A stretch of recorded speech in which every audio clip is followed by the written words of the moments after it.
you have a smartwatch, it's on Wi-Fi, it might go off. So I don't know if you want to set it out, like before your case gets called, make sure you turn it off, silent, sit, whatever it might be. So maybe it works. You know how to turn it off.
Please rise. The Justice of the Appellate Division, Supreme Court, First Department. Here be he, all persons having business with the Appellate Division. Draw near, give your attendance, and you shall be heard. Be seated. Welcome to the Appellate Division First Department. We have over 6.5 hours of time requested. Therefore, only ask for the time that you need. We are familiar with the briefs and the records, and if we need more time, we will continue to ask questions. People versus Torres. Appellant? Respondent? Submitted. McDowell versus Rodriguez. Appellant? Carmen Callahan, and And how much time are you requesting? 3 minutes. If Vincent Chirico is the respondent, request 3 minutes. 3 and 3. G Baby Girl is submitted. Sharp versus Ferrante Law. Appellant? Kenneth McCallan, McCallan Associates for appellant. We request 7 and 3. Respondent?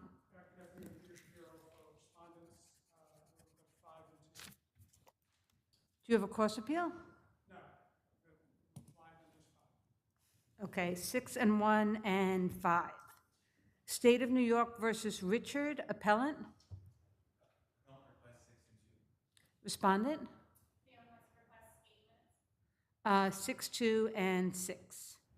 People versus Castillo is submitted. Unlimited Assets versus Penny Mac. Appellant? Is respondent here? Okay, it's submitted. Living Real Estate versus Douglas Element. There are 2 appeals which are going to be argued together. So ask for your time for both of them. Appellant? Your Honor, we have different counsel arguing the first appeal and the second appeal. Would you like us to argue them together? We had planned to argue them separately. Okay, I'll just give a limited amount of time on the second appeal because it really follows the first appeal in terms of the issues. But how much time are you asking for? Request 7 and 3 on the first appeal, and as much as the court will grant. And how much were you requesting on the second appeal? I was going to request 7 and 3 as well, but whatever the court deems necessary. Okay, and are you the respondent on both appeals? 4 minutes on each. Okay, so on the first one, I'll give 7 and 1 and 4, and on the second one, I'm just going to give 2 and 2. And if we need more time, we'll ask more questions. Third and 6 Associates versus Zavolinov. Appellant? Appellant request 8 and 2, Your Honor. Respondent? 10, Your Honor. I'll give you 7, 1, and 7. People versus Jackson. Appellant? Respondent? Submitted. For Fescue versus Diamond, appellant? Good afternoon, Your Honor. 6 and 2 for the appellant. Respondent? 4 minutes for the respondent. 6, 2, and 4. Ruben versus DiDiario, appellant? Appellant 3 minutes. Respondent? 3 minutes, Your Honor. 3 and 3. Prendergast versus New York City Transit, appellant? Appellant 5+1, Your Honor. Respondent? Do you wish to submit, or do you still want to argue? I guess 3 minutes. Okay, 3 minutes. Schulte versus 1125 Park Avenue, appellant? Appellant 8 and 4. Respondent? 5, please. 6, 1, and 5. People versus Thomas, appellant? Appellate room has 4 and 1, Your Honor. Respondent? 4, 1, and 4. Cameron versus Schy, appellant?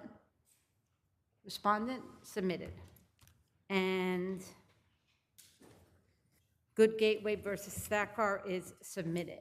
The first case, McDow versus Rodriguez.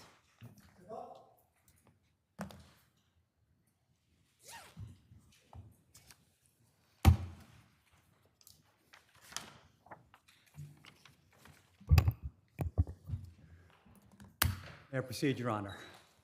Good afternoon, Your Honors, and may it please the court. This issue is really just 2 issues, a procedural issue and a substantive issue. The procedural issue is straightforward. The trial court issued an order after a motion for summary judgment and gave everyone leave to file that motion again after all the discovery was completed. Without asking for a modification of the order, without asking for leave to make the motion, my adversary made the motion disregarding that order anyway. Okay, why don't you get to the merits of the case? I'm sorry, so what's the relief you're asking for on the procedural issue? So I think by itself, that motion should have been denied because of the prior standing order. So procedurally, the application from the second motion for summary judgment should have been denied procedurally for that basis alone, because there was a pending order that said, look, they're out of the box. Substantively, the same issue. So one thing I'll point to, page 156 of the record, plaintiff appellant testifies that she looks to the right and saw another vehicle approaching from the side. The claim is that this is a rear-end accident. If I'm a trial lawyer... What do the photographs show, sir? They also show side swipe accidents. And if you look at page 596 and 598 of the record, the Espada rear quarter panel damage is on the driver's side. And also, if you look to the vehicle of Rodriguez, they show scrapes to the side swipe damages on the front side. I should be able to argue that at trial and say, this is a side swipe accident, my client had nothing to do with it, and let the jury decide this. This is issue identification, not issue resolution. I have nothing further. If the court has any questions of me, we're done. Thank you. Good afternoon. May it please the court, Vincent Chirico for the respondent. Is counsel correct that the photographs, which I've looked at, appear to show a side swipe as opposed to a rear-end collision? Is that correct? Well, it's our contention that the photographs actually show a rear quarter panel and rear of the vehicle making contact with the front of the defendant's vehicle. Where is there any testimony in the record that the car was following too closely, or that there was a stopped vehicle in front of the car, all the things that you traditionally need for this kind of ETL claim? Where is that evidence in the record? I'm sorry, I didn't hear the last part. Where is that evidence in the record? Where is testimony in the record that supports this was a rear-end collision with a stopped or stopping vehicle?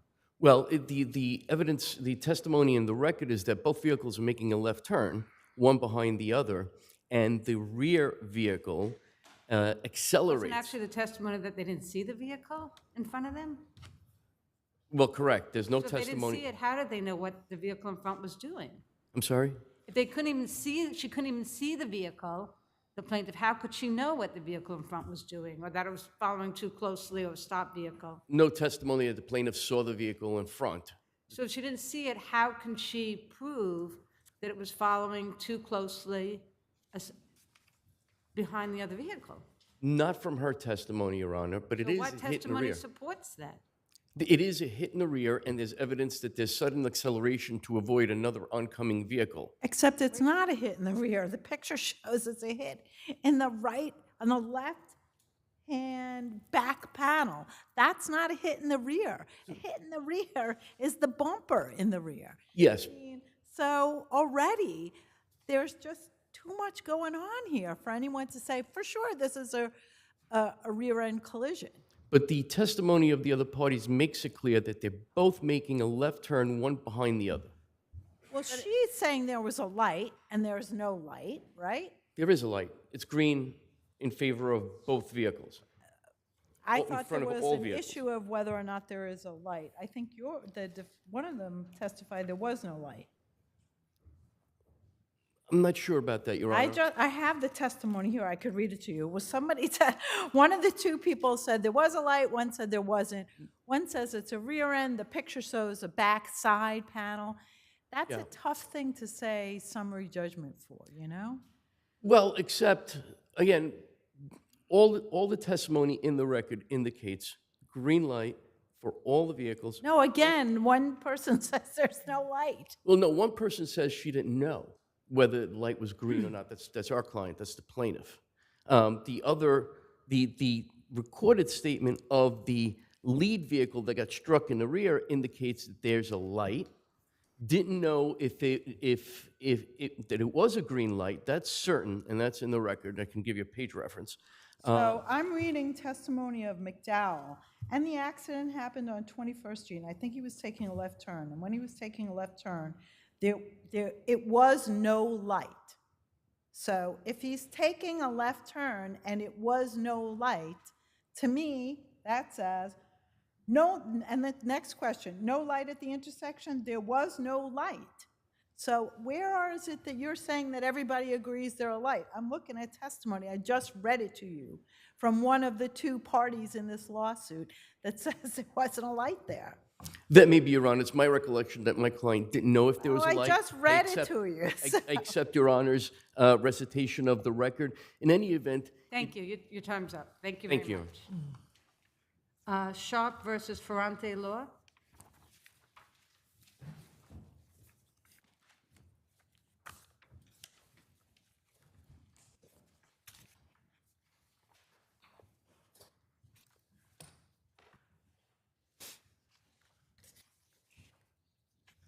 Shall I proceed? You should proceed. May it please the court? The lower court decision dismissed the complaint, no discovery on the case, on two grounds. There were two causes of action. The first one was for legal malpractice. The other was conspiracy to defraud. The court erroneously dismissed the cause of action for legal malpractice. Aside, I know the court below dismissed it on collateral estoppel, but let's put that aside for a second and let's talk about the substance of the legal malpractice. It appears that the legal malpractice you're claiming is that there was assistance with the visa application, but which actually helped him. So how can that, as a matter of law, constitute legal malpractice? The legal malpractice, the attorney-client relationship did relate to visa matters. Right, but there was actually assistance for that. It did help him. It helped him get back into the country. Yes, So yes. what's the malpractice? And, well, the attorney then worked with the employer after the employee was fired to cancel the O1 visa. But what is In the other words, evidence- he what worked is- to... Excuse me, what is I'm the sorry. evidence of a continuing attorney-client relationship at that point between the individual and the lawyer? We don't know exactly when the attorney-client relationship ended because we have not had discovery on it. You're representing the client, and the last act of alleged legal advice that was given was the advice about the visa.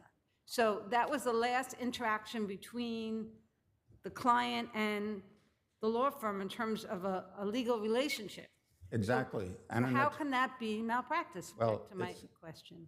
I think it's ethics 101 at this point that an attorney, even with a current or a former client, cannot take a position which is diametrically opposed to the interests of that client. This attorney did two things.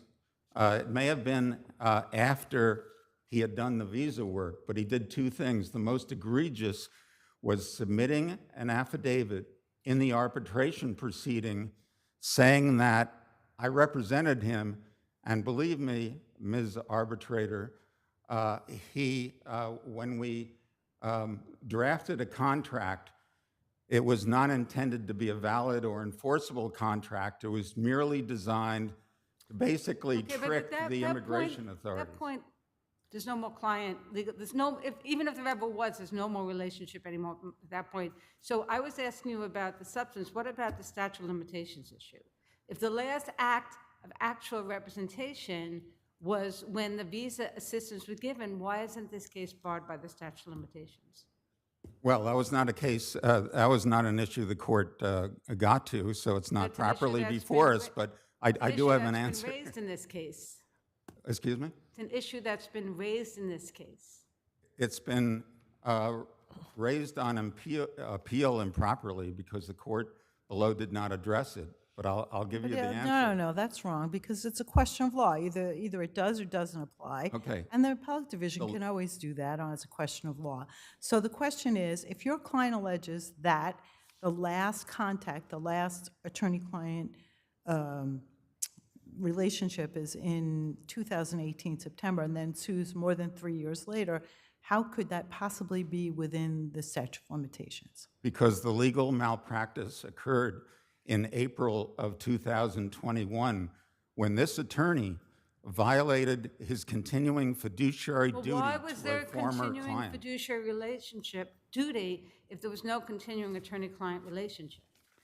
There's The a, last, just on the four corners of the complaint, the last possible act where there was representation was the assistance with the visa application. an attorney has a continuing duty to a former client not to act improperly. If he does, he can be sanctioned and disbarred. So, and this attorney, This is a claim for malpractice, right? So you have to show, essentially you have to show continuing representation, and what I think the record establishes is that the last time there was contact between the lawyer and the client was in July of 2018, when a letter was sent to the embassy in Paris. After that, nothing.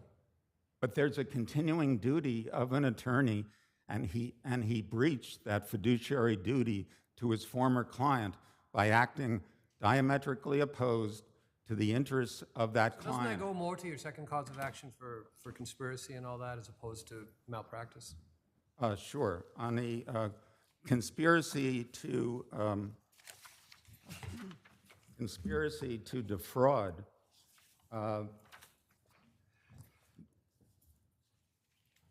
the fraud was entered into between the defendant law firm and the employer of our particular client. And that conspiracy to defraud was different from a breach of contract or fiduciary duty claim, in that there were misrepresentations. Where in the complaint, with respect to the fraud claim, where in the complaint is it alleged that the company actually told the law firm about their plans to fire Shar? Where do you allege that in the complaint? In the conspiracy to defraud claim, the fraud alleges that the two entered into a conspiracy to defraud our client and to induce him and lead him into a false sense of security that he would have a 3-year contract and security, when in fact they had an agreement, they had a secret agreement between themselves that he would continue as an at-will employee and that the law firm would support them. I'm not let you continue that on rebuttal. I want to hear from Thank you very much. responding. Good afternoon, Your Honors. May it please the Court, Peter Shapiro for respondents. I handed up a statement of additional authorities which go to the point that the Court has already clarified as properly raised, which is that the Court can affirm on grounds not reached by the Court below. So I think we could ignore that document that I submitted. Someone didn't turn their phone off, sounds like. Perfect compliance is impossible, I guess. Speaking first to the fraud claim, since that was the last thing addressed, the affidavit that Mr. Fante executed cannot have defrauded or harmed the plaintiff because the arbitrator rejected it. And even if that wasn't the case, whatever Mr. Ferrante said in 2021 does not reflect what he did or said or believed in 2018. And I think the Court's questions about what's the evidence or the well-pleaded allegations as to what the law firm and client industry model agreed on, go right to the heart of the matter. The plaintiff has to plead fraud with specificity. He hasn't done that. He alleges on information and belief that all kinds of things happened. As far as we're concerned, it's all a fantasy and none of it happened. But if he had pleaded on information and belief, The affidavit, you agree, that was submitted by a client yes, it was. was outrageous, don't you think? I mean, No, I don't think it was outrageous because. well, maybe it was unusual. How's that? Well, the Fante and industry model are in agreement, and have always been in agreement, that contract number 2 that the arbitrator held was a valid contract was not intended to be a valid contract. So it's consistent Well, with it's what. not the secret intentions of the parties of whether or not, what they have in their minds as to whether or not there's a valid contract, right? I'm sorry, I missed the start. So, nothing. Go on. So the defendants, so to speak, have been consistent about this, and as a result, there's no misrepresentation that my client was party to that could possibly form the basis for a fraud claim. And he should not be held in on a fraud claim when the allegations of wrongdoing really go to industry model, and that's all been litigated in the arbitration and can't be raised here, which is why that defendant is not in this case. Getting back to the, Do you want to address the collateral estoppel, since that was the basis of the decision below? certainly, there's no question that the plaintiff testified that Fante firm didn't represent him in connection with contract number 2, and Is that an issue that was decided in the arbitration in one way or another? I mean, for collateral estoppel to apply, it has to be an issue that was actually addressed. well, the arbitrator, Was that an issue in the arbitration at all? yes, the arbitrator basically had findings of fact, not delineated as such, but stated what the facts were concerning the fact that Did the arbitrator actually make a determination whether or not Ferrante represented Sharp in the underlying dispute? the arbitrator accepted the testimony agreed on by both sides that Fante was the attorney for industry, not Sharp. Now what Sharp argues is, well, he wasn't my attorney then, he was my attorney later, and as Your Honor pointed out, that was in connection with the visa application, if he was their attorney at all. Was there any kind of continuing representation here that might obviate the issues with respect to statute of limitations? No, I don't believe there is. There's certainly nothing in the complaint So suggests. after the July 10th, 2018 letter,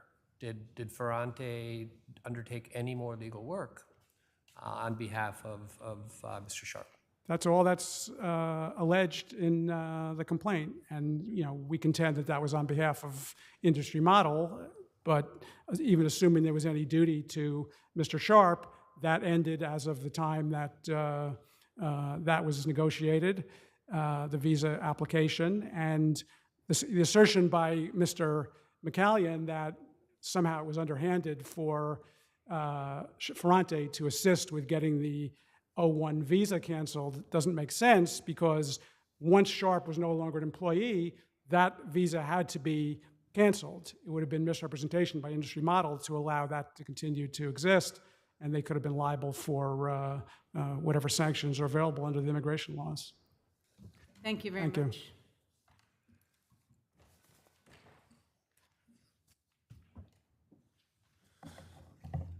The answer to the question as to whether the arbitrator considered or placed any importance on representation or non-representation by the defendant law firm can be plainly seen in the interim award, which does not speak to that issue at all.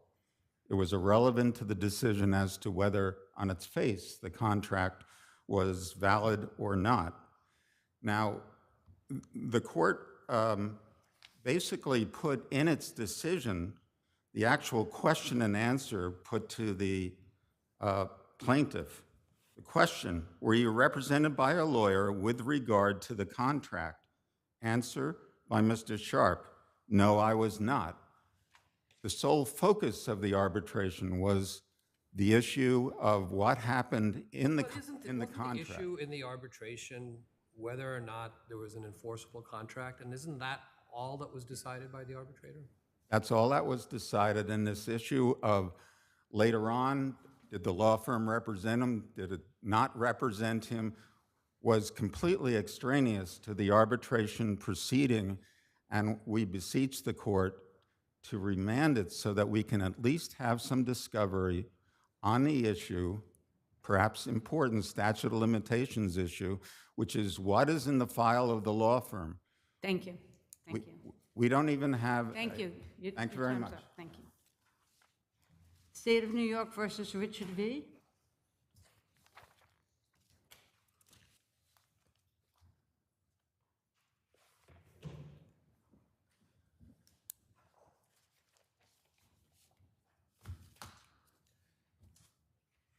May it please the court, Stephen Yanni for the state. Supreme Court applied the wrong legal standards in concluding that respondent doesn't have a mental abnormality, and it improperly conducted its own research outside the record while disregarding. Can we start with that about the looking at stuff outside the record? Yes, Your Honor. What, can you describe that argument and about looking at things outside the record? Sure. So there were numerous secondary sources outside the record that made their way into the court's decision, and we highlighted 3 categories of them in our Counsel, that issue really goes to the fact that the trial judge ultimately found that the state's 2 witnesses were not credible or reliable.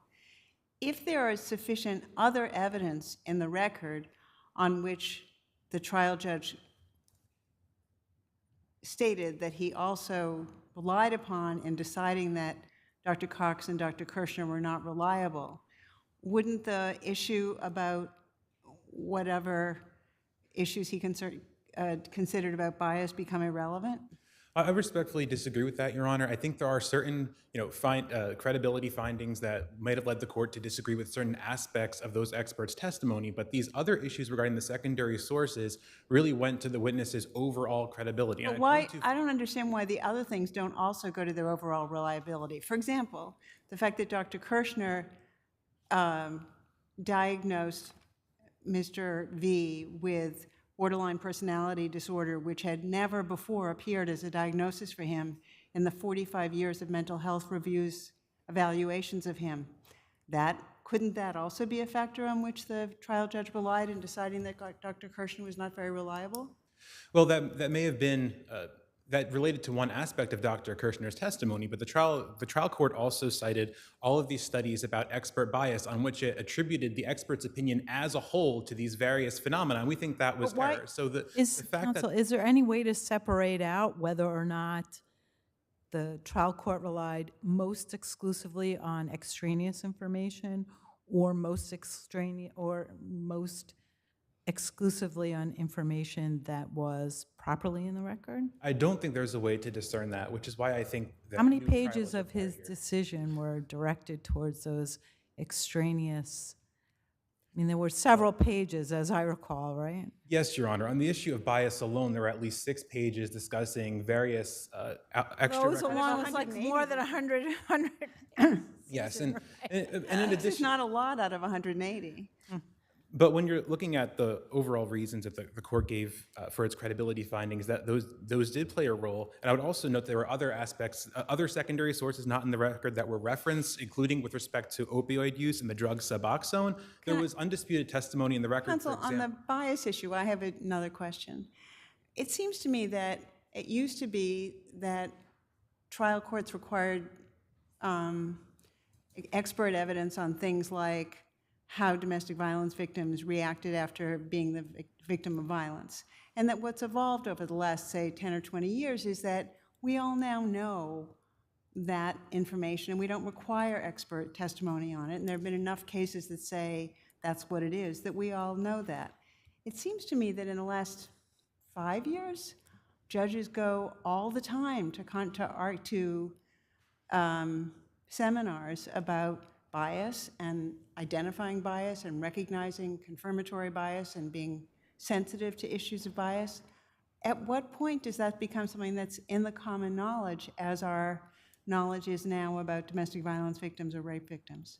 Well, I don't think it's in the common knowledge in this context. The court, in fact, cited a study showing that there's not conclusive evidence about how these various phenomena impact forensic psychology. So by its own terms, this evidence, the court noted this evidence wasn't necessarily reliable, and for that reason, it would have been hearsay. There was no expert offered as to these types of bias. And how were you prejudiced, sir, by the court looking outside the record? Well, the court relied on this extra record information to disregard the connection between opioid use disorder and this respondent's sex offending. This respondent was under the influence of opioids for multiple sex offenses. It also relied extensively on these outside sources in rejecting the diagnosis of ASPD. In fact, it misread the DSM-5 to require multiple additional requirements that the respondent agrees are not required to find ASPD. And the record contained ample information for that diagnosis. And when you take that together with the undisputed diagnoses of bipolar disorder and opioid use disorder, the court reasonably could have found that there was a mental abnormality in this case. And I'd also like to emphasize with respect to the legal standards that the court repeatedly cited the incorrect inability to control standard here, which respondent does not dispute, and that applies only to the dispositional phase of the proceedings. And in order to argue that this was harmless, respondent really focuses on one sentence in the conclusion of the decision where the court applied or purported to apply the correct standard. But in that same section, as we point out, the court multiple times relied on the wrong standard and made express findings against the state. Doesn't the court ultimately indicate that it's following the right standard in terms of the inability to control? I don't think so at all, Your Honor. It cited the wrong standard more than 26 different times throughout the opinion. And as we note in our reply brief and in our opening brief, sometimes it went between the two standards even within the same paragraph. So even when it was citing the correct standard, it then turned to the inability to control language. And that infected each and every aspect of its reasoning in the case. And there was... I have a question on another subject. Yes. Both of your witnesses testified that no one of the diagnoses which they attributed to Mr. V could have caused him to be predisposed to sexual crimes in the future. But they each testified that all of their diagnoses together could show that he was predisposed to engage in improper sexual activity. I couldn't find anything that showed that they relied on any scientific evidence or any chain of reasoning to show why the three diagnoses together, or 4 or 5, depending on how you count, would establish that he was predisposed to improper sexual activity when no one would do it. Can you show me in the record where either Dr. Cox or Dr. Kirshner, or preferably both, showed that there was any linkage between the three, however many diagnoses they each gave, which seemed to vary, and the predisposition? Sure. So Your Honor is correct. I'd like a page citation. Yes. So I'll give a few. So with respect to ASPD on page R262. No, I'm not asking as to ASPD. I'm asking for something that shows a factual basis for how all of the diagnoses together could lead to a predisposition, since they both testified that no one diagnosis could lead to a finding of predisposition. Well, the experts testified that traits from each of the various diagnoses predispose together. Where did they break that down with specificity? Well, they went through and explained. Can you lead me to that? Well, I can. Yes. You know what, do you want to do that on the rebuttal time? I'm happy to do that on rebuttal. We have some time to look at that.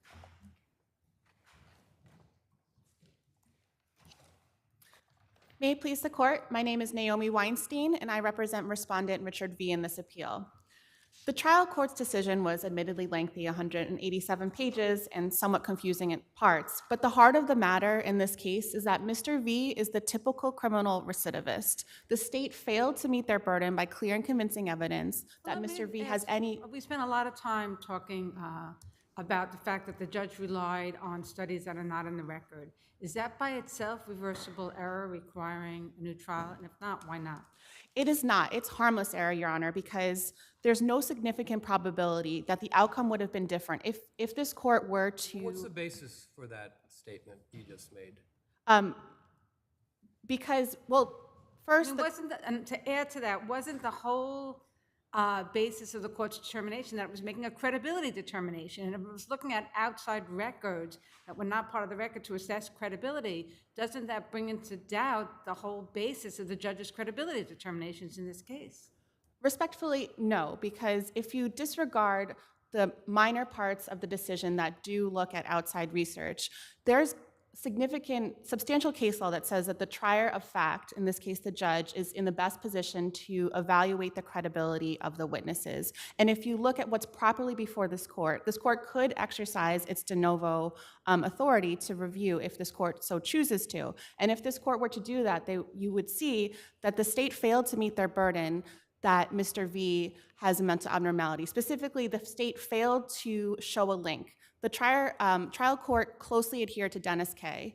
and recognized that while you don't have to have a diagnosis in the DSM, you don't have to even have a sexual diagnosis, you have to show some link. And here, Mr. V has no sexual diagnoses. There's no sexual components to any. If you look at what's left after the trial court properly disregarded some of the diagnoses that the state's experts made, what's properly left before the court does not support a finding of mental abnormality because the state failed to show that link. That there's. Well, go ahead.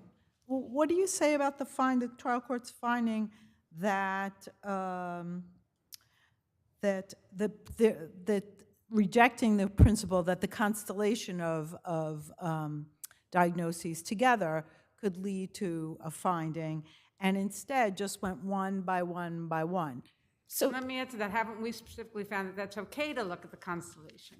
Yes, but what the trial court said wasn't that the state couldn't prove a combination of conditions or traits, but it's actually the state's own experts. That's what they chose to put forth as their testimony. They specifically No, I mean, this trial court, he definitely questioned.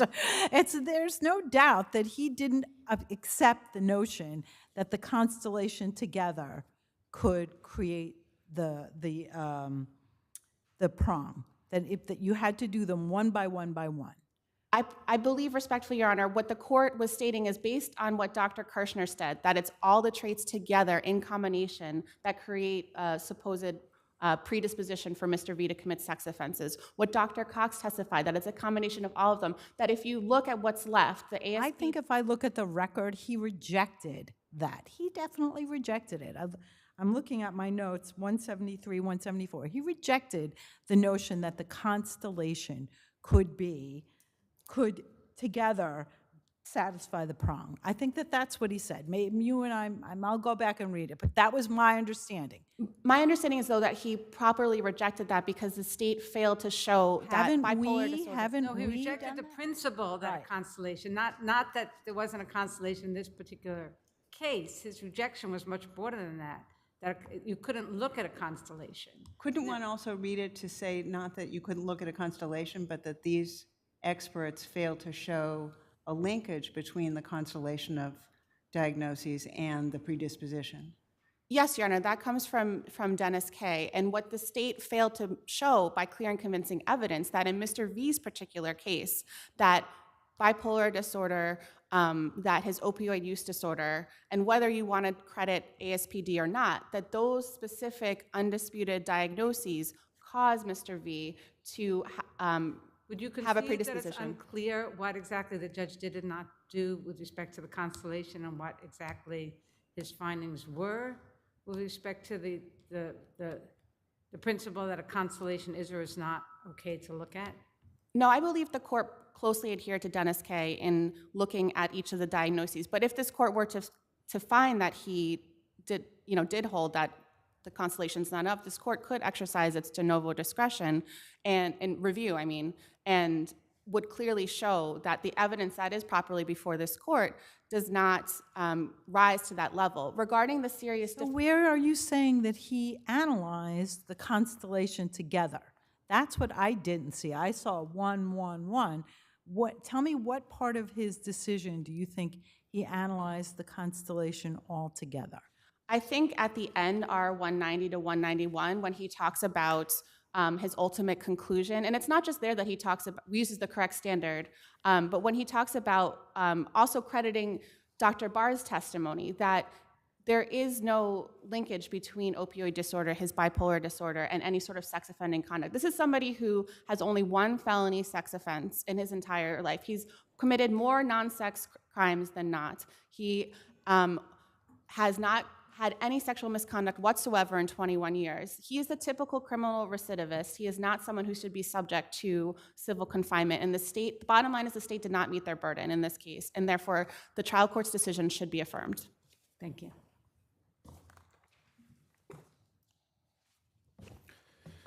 First, to provide the relevant record citations on the finding of the cumulative disorder. So this is at R 323 to 324, 261 to 262, that's Dr. Cox, and Dr. Kirshner 446 to 447. And this is where they're explaining that the various... 323.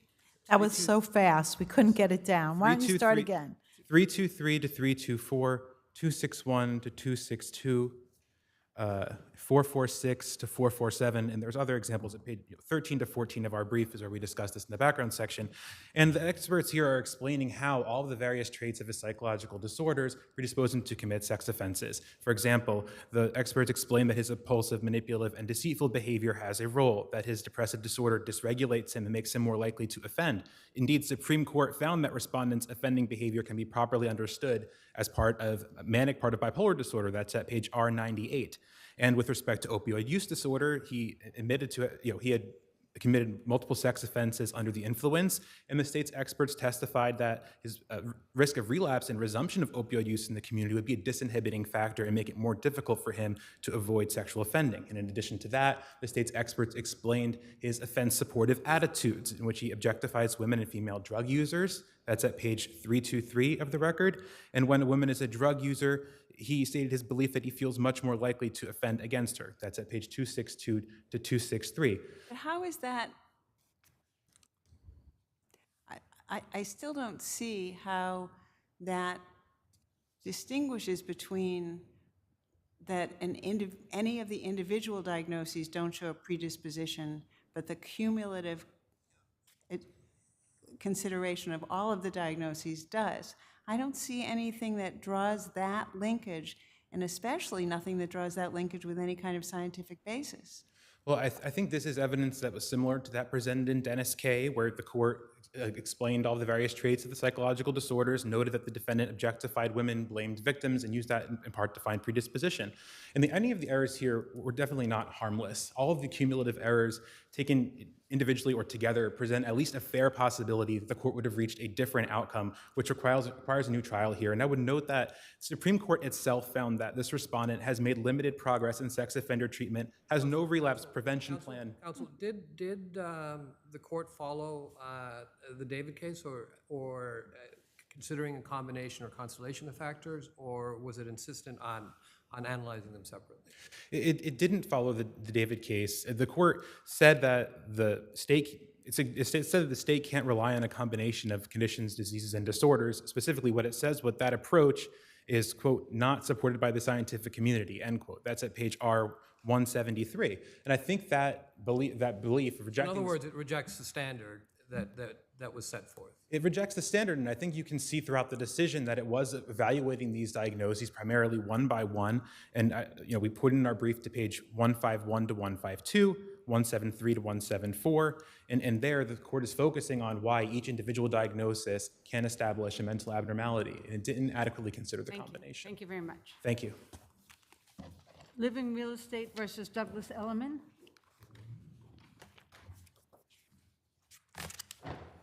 What happened to him?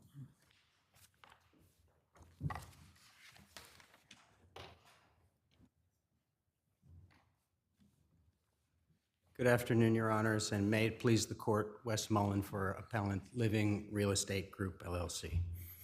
This first of two related appeals asks this court to enforce two rules that guard the doorway to arbitration. Both of those rules were overlooked by Supreme Court's decision below.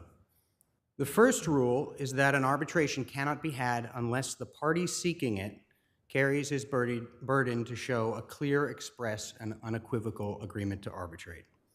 Now that burden rests with the party. So we're looking at 1C of the Constitution, because that's what decides whether or not there's an agreement to arbitrate here.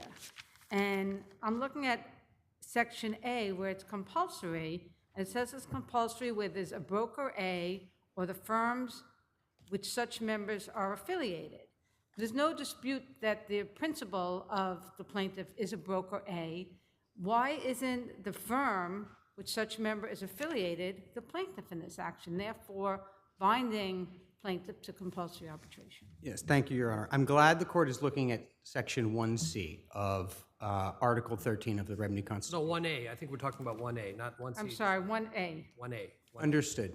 If Your Honor is looking... I'm sorry, I am looking at 1A. I did look at 1A and 1C, but my question is directed towards 1A. This is the central dispute. Not 1C. Forgive me. I know 1C is your argument. This is the central dispute in the case, Your Honor. How do we read this Revenue So Constitution? before we get to 1C, we have to get to 1A. So I'd like you to tell me why 1A, which talks about a broker A dealer or the firm which they're affiliated, does not unambiguously apply to the facts of this case, since there's no dispute that the principal is a broker A, and there's no dispute that Living Real Estate is affiliated with broker A. So why doesn't on its face unambiguously 1A apply? That's my question. Your Honor, if we could take one section of the Constitution and separate it from the rest of the Constitution and read only that Section 1A, as Supreme Court has done and as the respondent has done, I'm inclined to agree with you that that would clearly and unambiguously require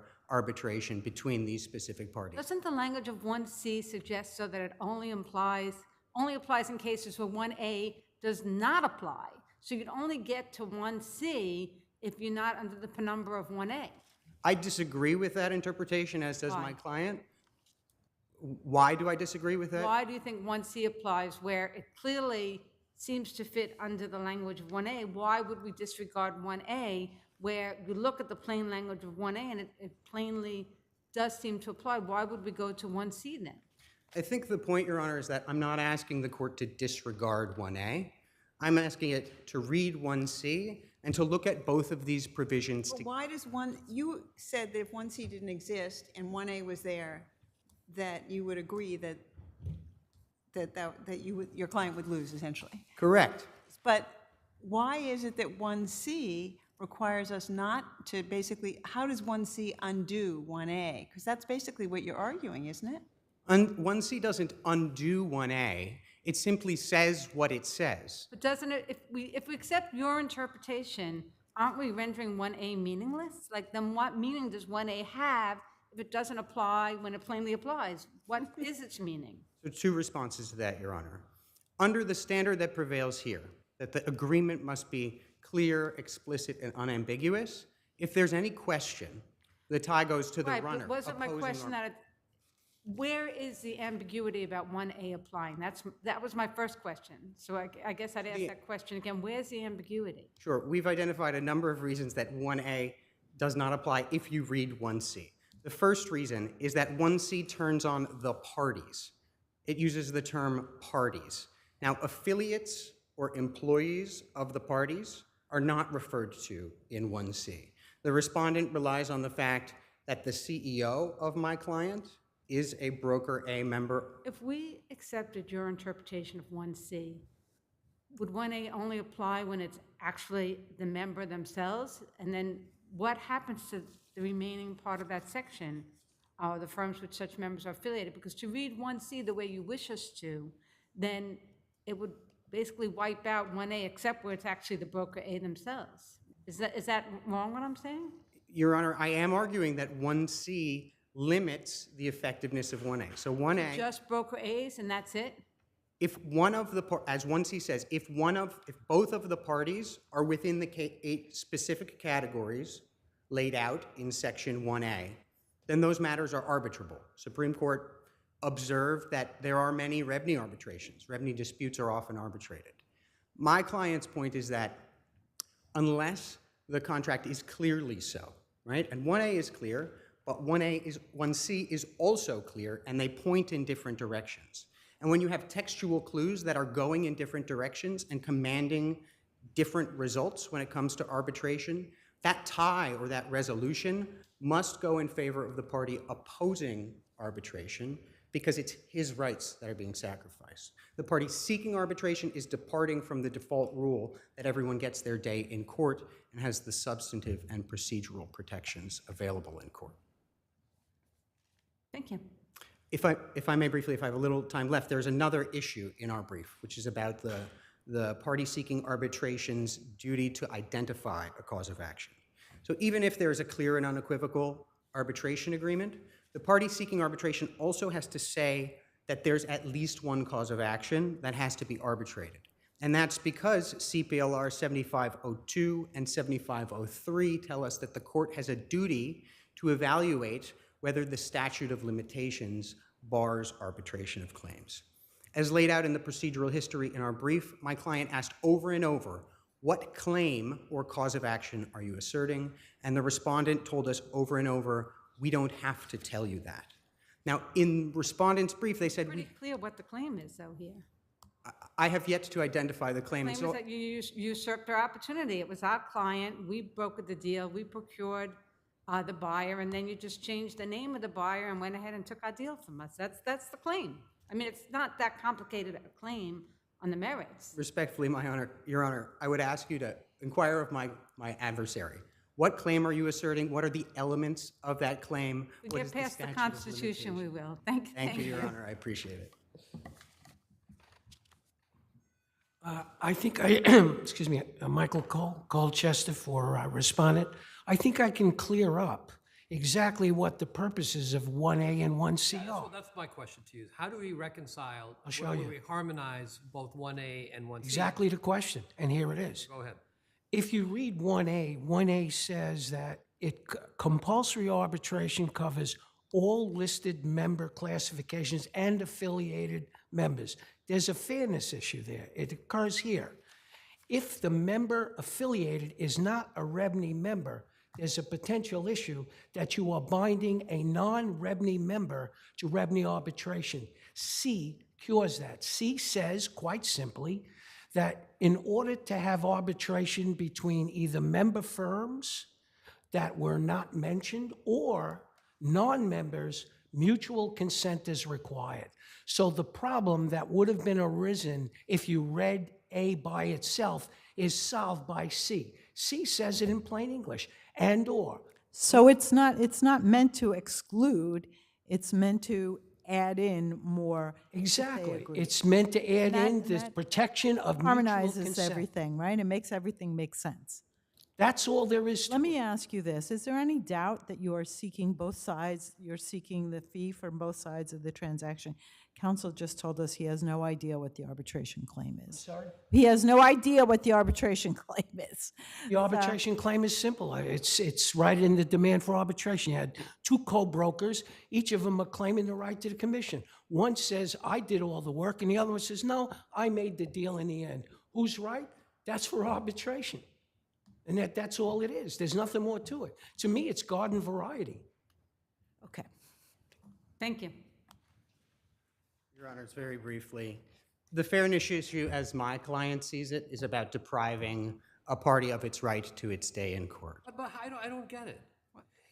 Your client, the member, is a broker A arbitrator, and he's affiliated with that firm. I just don't understand Your Honor, how the fairness issue comes in. Forgive me, Your Honor. I think you've hit on one of the main factual disputes between the parties. My client is not a broker A member, and it's undisputed in the record that it is not within any of the 8 It's categories. affiliated with a firm, though, that has a broker A member. Your Honor, my client is the firm. One of its employees is a broker A member, and our position is that under the plain text of 1C, it is therefore excluded from mandatory arbitration. But under 1A, it's clearly, your firm is clearly governed by arbitration of any disputes between members or the firms with which such members are affiliated shall be compulsory. Why doesn't that apply to your firm? I agree with you, Your Honor. The reason it doesn't apply is that whoever drafted this Constitution, it wasn't my client, drafted it in a way that there is ambiguity. And when there is ambiguity and it applies... How do you respond to your adversary's way of harmonizing 1A and 1C? Your Honor, I respond that because he has to harmonize, the tie goes to the party opposing arbitration. Thank you. Where's that rule? Okay, now we'll hear the other living real estate versus Douglas Elman. And gave you each 2 minutes. If we need more time, obviously, we'll keep asking questions. Thank you, Your Honor. May it please the court. My name is Vincent Fitzpatrick. I'm also from Mullen PC, and I'm going to start off with a weird question. I actually think your argument might be correct about there is no other action pending because an arbitration is not an action.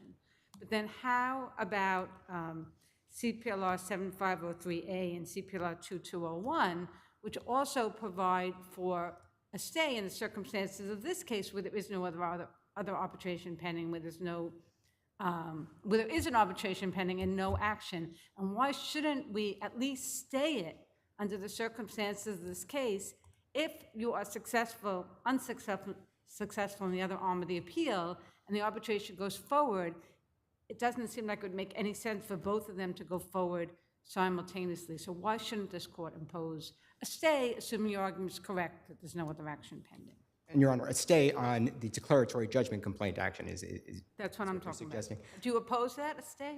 Your Honor, I suppose that could be an outcome. However, my question then is what happens as to Ms. Escobar, who is a named defendant in this action? Why wouldn't, because if we find that it is a compulsory arbitration and that the primary issue has to be arbitrated, won't that issue get determined there? And then once that issue is determined there, she can then make her arguments why it is or is not binding upon her, the determination that's made in the arbitration, once the arbitration is completed.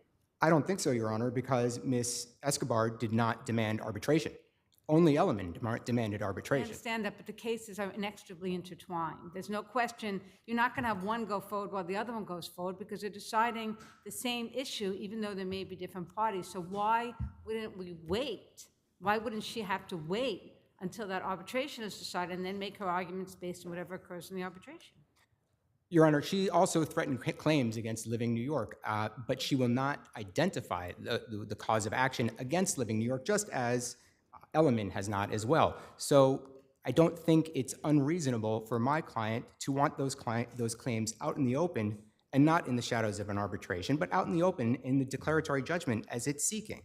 Okay, does anyone else have any questions? Okay, let me hear from opposing counsel. Thank you, Your Honor.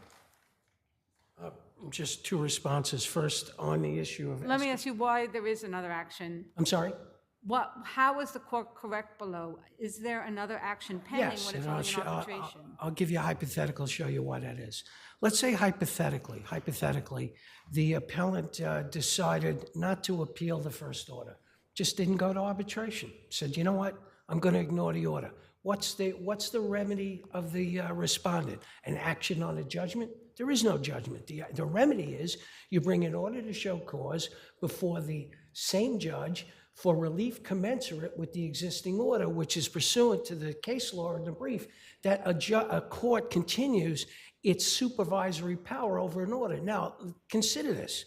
You have two orders in this appeal. The first order, which we're talking about in the first case, it orders direction of arbitration before revenue. Now, take a look at the order in this case. That order dismisses the action. In other words... But it was dismissed on the ground there's another action pending. What's the other action if there's only an arbitration? The action pending is the existing direction to arbitrate before revenue is still pending. But that's not an action in a No, state. no, that's an Article 4 proceeding. It No, is an no, article- no. It's absolutely a special proceeding that ends with the declaration. So that's done.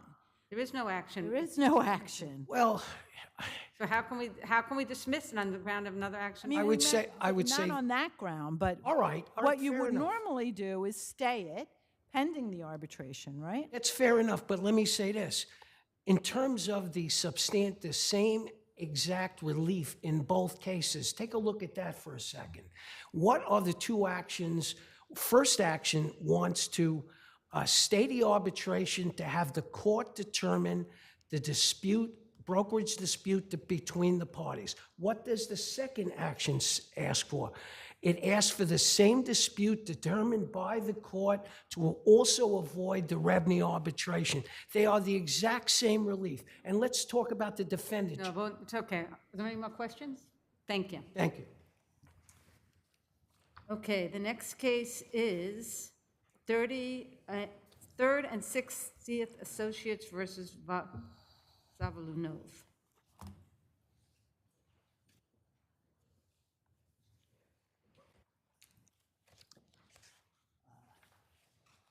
Good morning, Your Honors. Robert Smith for the appellant. Will it cause a problem if I turn my phone on to read my notes? I don't want to cause the federal system to explode on me. I think the alarm has already occurred, so you could turn it back on if you've turned it off. Okay, I won't make everyone wait while it powers up. I think I know how I'm starting. To me, the central issue in the case is simply whether the stipulation modifies or nullifies the guarantee. And that's an easy question, because there's nothing in the stipulation that comes anywhere near to modifying the guarantee. Was the stipulation ever complied with? I mean, was there ever compliance with the stipulation, counsel? Well, not really. I mean, it was complied with in the sense that that because the tenant defaulted, he was eventually required to leave the premises. But no, he certainly didn't pay the rent. Was there any indication of an acceleration at the time? Oh, there's no acceleration clause in the lease, Judge. And there was no attempt to accelerate? As far as I know, no. Yeah.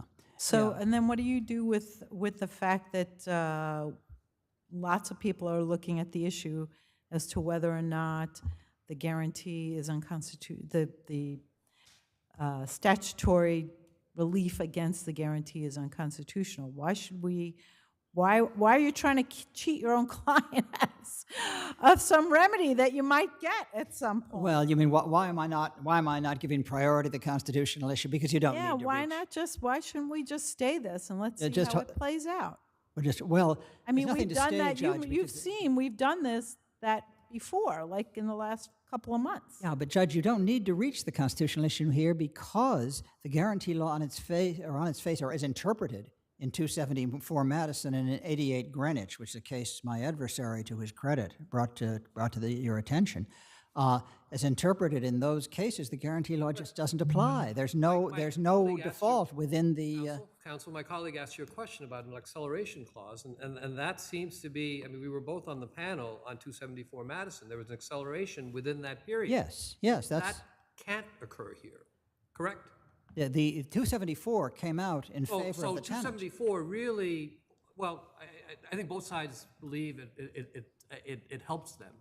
But it is distinguishable from our facts here because there cannot be an acceleration. The facts are distinguishable. The reasoning is not, Your Honor. The reasoning is very clear that it has that the default has to be within the statutory period. And 88 Greenwich is even clearer. Just so and I think three of you were on that panel. Your position is that you could not have brought the action you're bringing now at the time the earlier action was brought because the claim hadn't yet accrued at that time? That's true. Well, that is true. I think that's more than my position. That's pretty clear. Your position is that we don't even have to address the guarantee law because you're not trying to revisit the earlier decision. You're just saying the guarantee law doesn't apply to the claims that are being pursued now. There was no acceleration, so we should just look at this as a pure guarantee case, that there's no guarantee law issue because it's not during the period of the guarantee, and there was no acceleration, so we should just look at the merits of this case and decide whether or not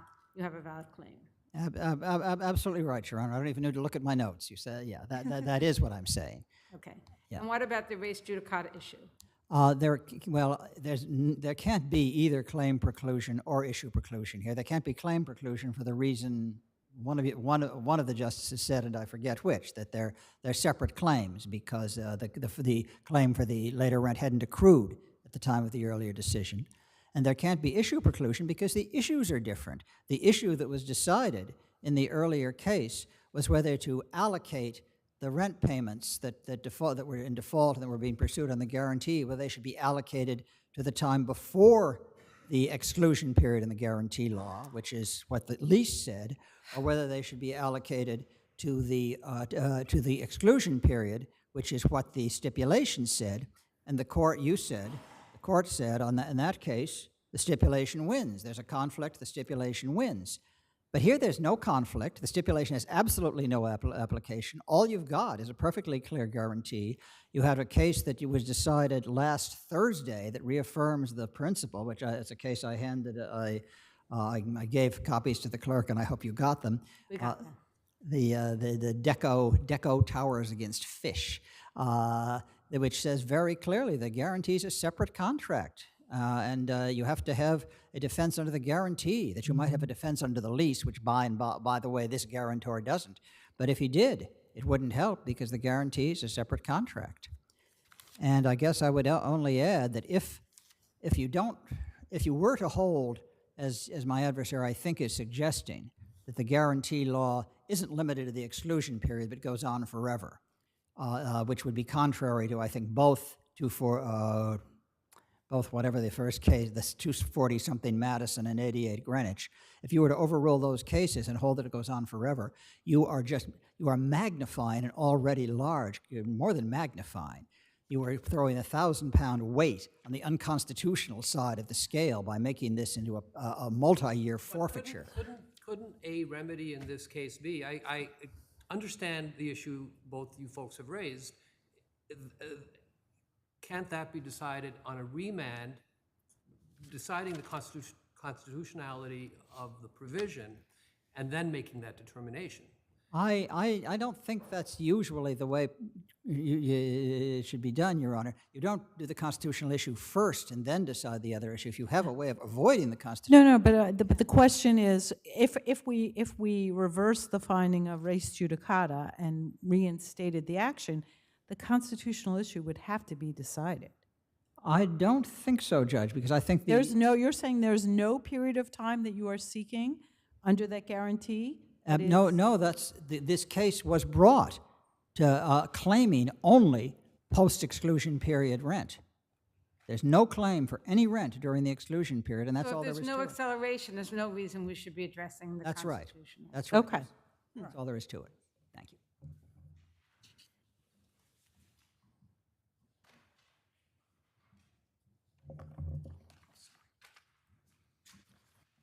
Good afternoon, Your Honors. To begin, the lower court dismissed... Can you start with the argument your that name? we're dealing And your with name, here? though. First, you Adam have to Sherman of identify Jacobs, yourself. Adam Sherman of Jacobs, BC, for the respondents.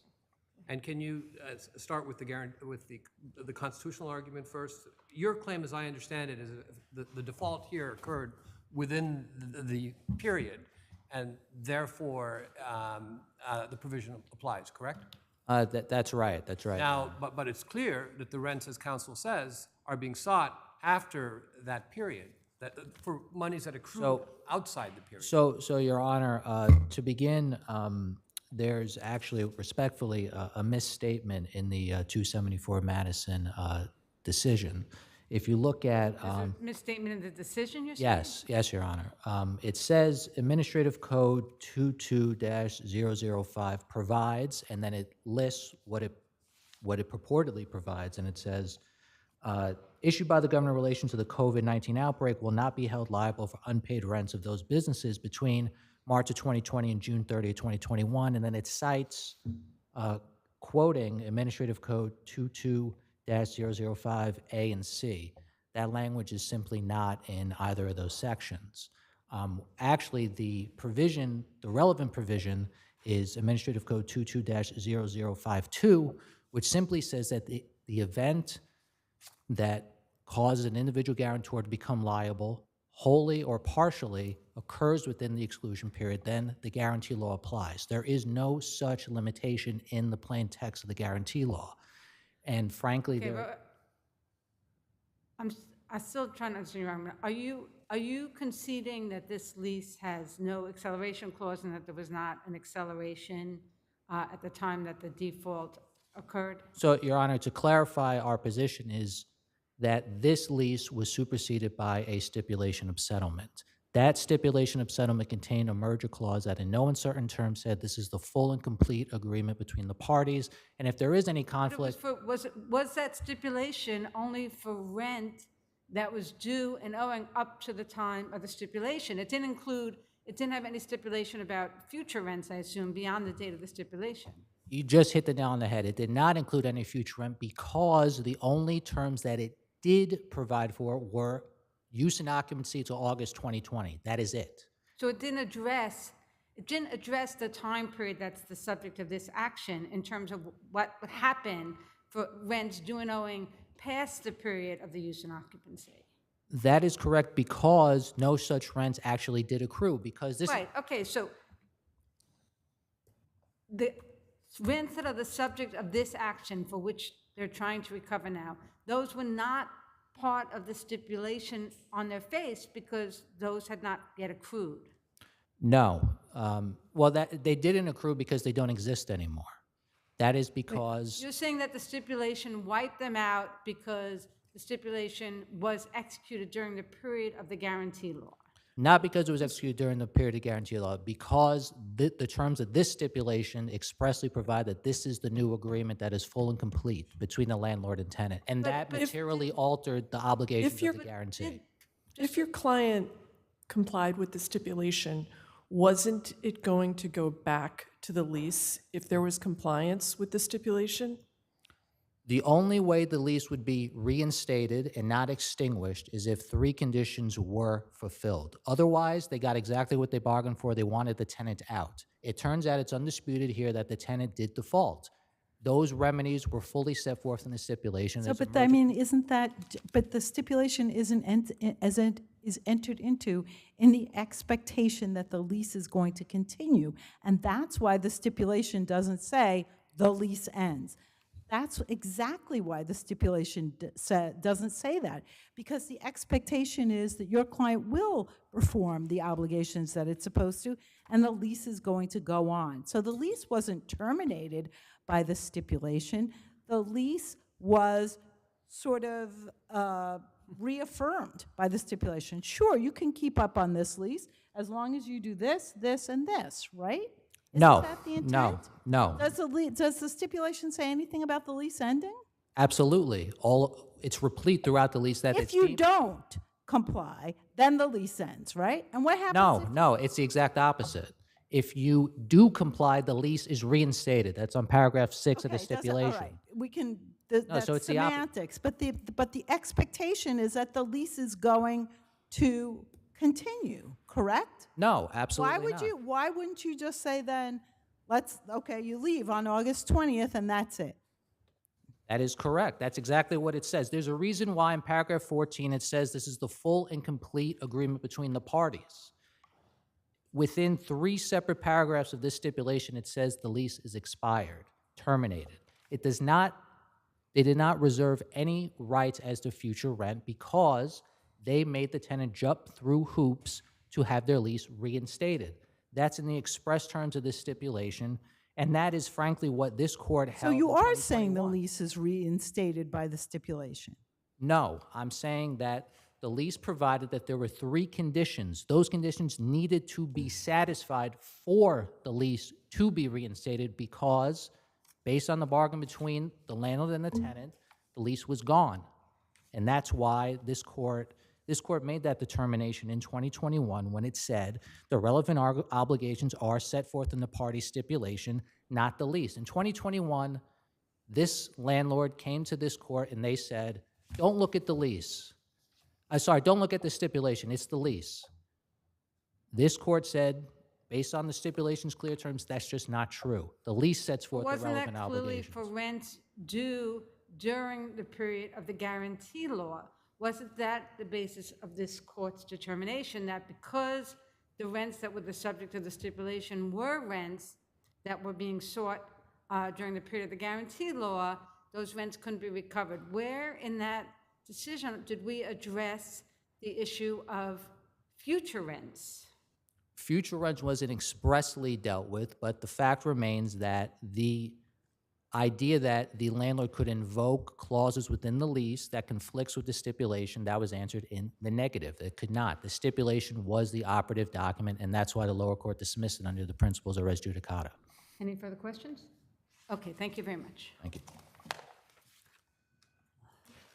Your Honor, on the issue of the so-called misstatement in the 244 Madison case, I told you he wanted you to overrule 244 Madison, but in fact it's not a misstatement, it's an interpretation of the statute. He didn't, the 244 Madison interprets the statute, I think, quite reasonably and necessarily to save its constitutionality as applying only during the exclusion period, and 88 Greenwich is equally clear, and I think that's established, and I think it would be a mistake for many What about reasons. opposing counsel's argument that because that stipulation was entered into and they didn't continue in use and occupancy, that was the end of the lease and there's no right to collect further rent? Yeah, which is a bizarre result, Your Honor, because it shows that he's saying by defaulting, they got their guarantor off the hook. That is, but if they Was the paid, guarantor a party to the stipulation? Was the guarantor a party to the no, right? no, the guarantor is not mentioned, the guarantee is not mentioned. The guarantee is unaffected by the stipulation. There's no, he relies on the merger clause, which actually excludes the lease from its scope.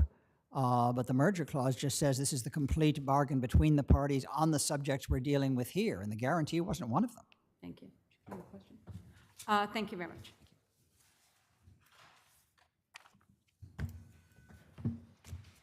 The next case is for Fescue versus Diamond, and Judge O'Neill Levy is recused on that matter.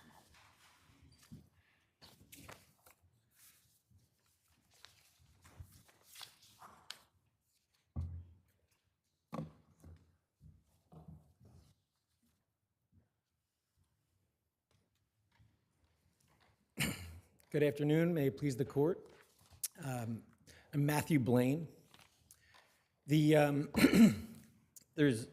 I think two critical facts that have to be established at the inception of this argument. The first is that the purchase price for the 21% membership interest and the loan/capital account is $2 million.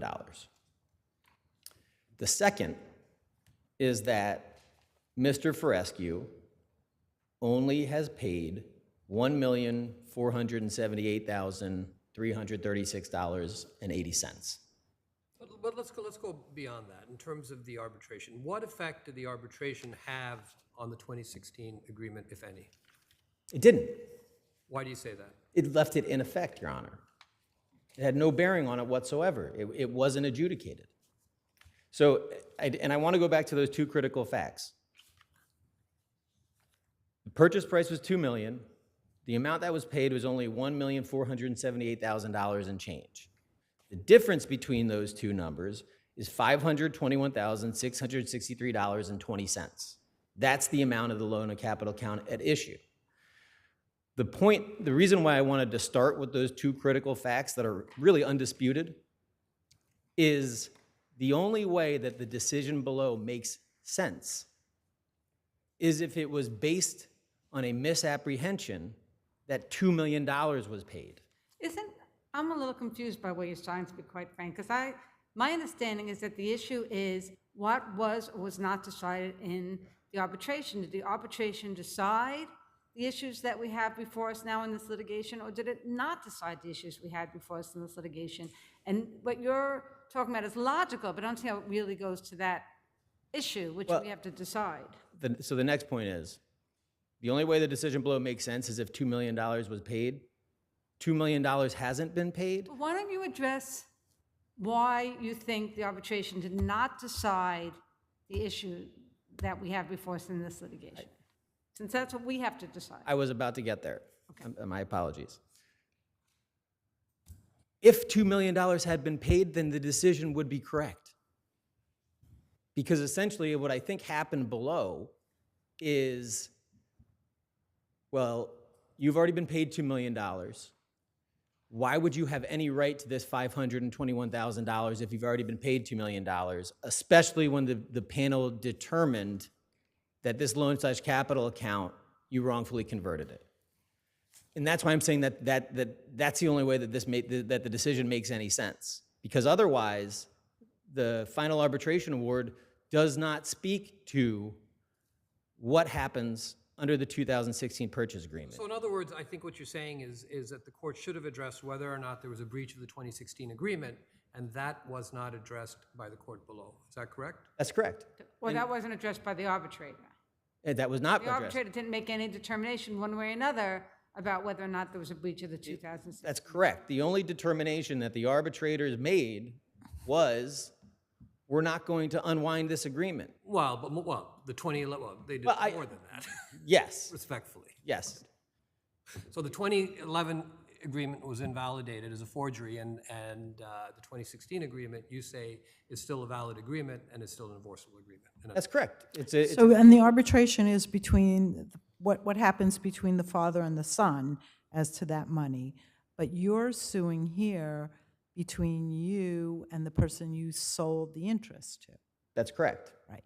That's And that correct. doesn't have anything to do with, that number comes from the 2016 agreement, which contemplates that part of the purchase amount that was set aside might have to go back to the son, and in that event, certain things had to happen, correct? That's correct. And that's your claim, that the buyer didn't comply with his obligations under the 2016 agreement to do what was required to be done when that $500,000 was sent back to the son and was credited to the son and not to the father.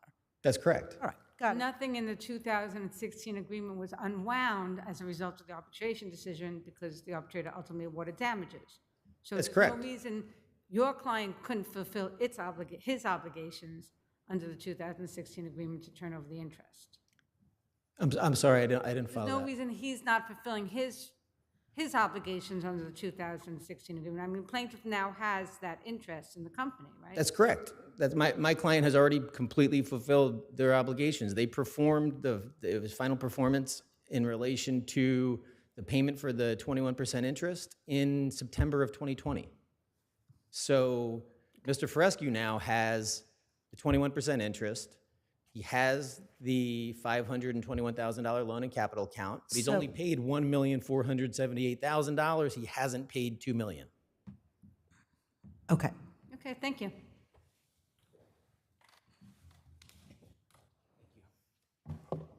May it please the court, David Tannenbaum from Stern Tannenbaum and Bell for the respondent. Mr. Fescue was only required to pay $1.4 million, and I'll show you why. Let's go back to the 2016 agreement. Did the arbitrator make any express determination about the enforceability or lack thereof of the 2016? It made express determinations on the issue, which shows that Mr. Diamond is not entitled to recover under 2016. So implicit, you're saying there It's was not implicit. Well, first of all, okay, let me start over. Yeah, sure. In the claims, was there the issue with respect to the 2016 arbitration, was it raised? Excuse me, the 2016 agreement. Yes, it certainly was, because Scott Diamond, his son, was arguing that the agreement by which Mr. Warren Diamond transferred the shares that belonged to Scott was a document that was invalid because it was a fraud in the 2011 agreement.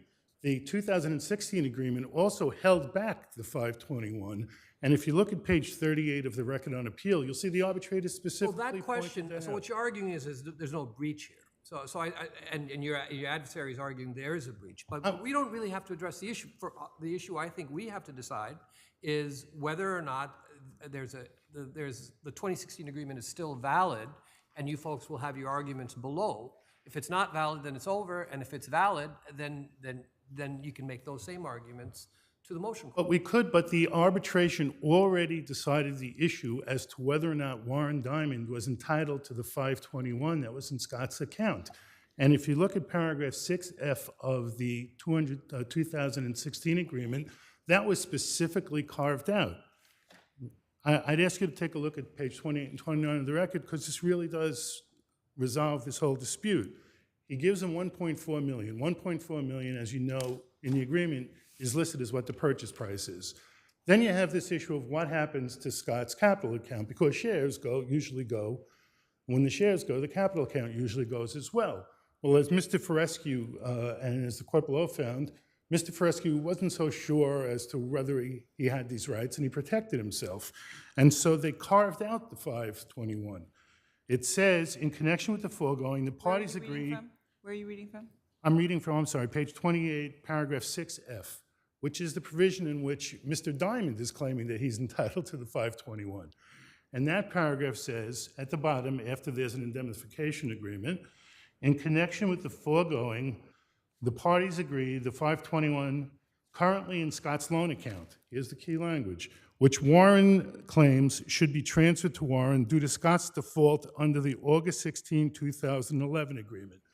So Mr. Diamond is claiming here he's entitled to the 521 because he had an agreement with Counsel, Scott. where, you're doing exactly what opposing counsel did at the beginning. Where in the arbitration does the arbitration panel make a determination as between these two parties before us today, who's entitled to that money? Okay. They were not parties to the arbitration. They did not make claims against each other in the They arbitration. were both parties to the arbitration. They didn't make claims against That's each correct, but take a So look. how did the arbitrator determine as between, now that the son has been made whole, how did the arbitrator make any kind of binding determination as between these two parties? Okay, Who's entitled to that I money? will explain that. First of all, it's not a res judicata argument, it's a collateral estoppel argument, so it's issue preclusion. So the issue of who's entitled to the 521 is what is decided in the arbitration. Well, If that you was my take a look question. at page, How was that decided? take a As look at between page, these two? I'll show you 2 pages. If you take a look at page 30. No, it's decided as between the father and the son. It's not decided between you two. You have a separate agreement that has nothing to do with the decision between the father But and the the separate son. agreement says he's only entitled to get the 521 if there's a court order that says he's entitled to it. We have a court Exactly, order that- right, confirmed that- by a panel in which Justice Singh was a member that says he's not entitled, that confirms that he's not entitled to the 521. He never had any rights to the 521. No, it says as between the father and the son. That's correct. The son is entitled to it. Doesn't say So anything what are the fathers, and what rights? Scott and Warren is Right, the so dad? Warren, Right. yes, it's Warren. So good. And Warren never had any rights to the 521. No, no, no. Yes. It says as between. This is only as between the father and the son. It doesn't say anything about whether this 2016 agreement between your client and his client changes. It's not that and the arbitrator said, and between the two of you in the 2016 It doesn't say that for us. It says that Warren has no rights to the 521, correct? Do you agree with me on that? I Okay, think no, we're not, you can't ask questions. And your time's But up. he has- Your time's up, but you're not allowed to ask questions anyway, so let's hear from May I opposing. just make one last point? No, we're done. All right, thank you. Very briefly, and I think Your Honor has hit the nail on the head. There is absolutely nothing in the award that says Warren does not have a right to the 521. But what about your adversary's argument that in finding that Scott was entitled to the 500 and change, that essentially ends it? You're not entitled to it. It's over. That doesn't end it, because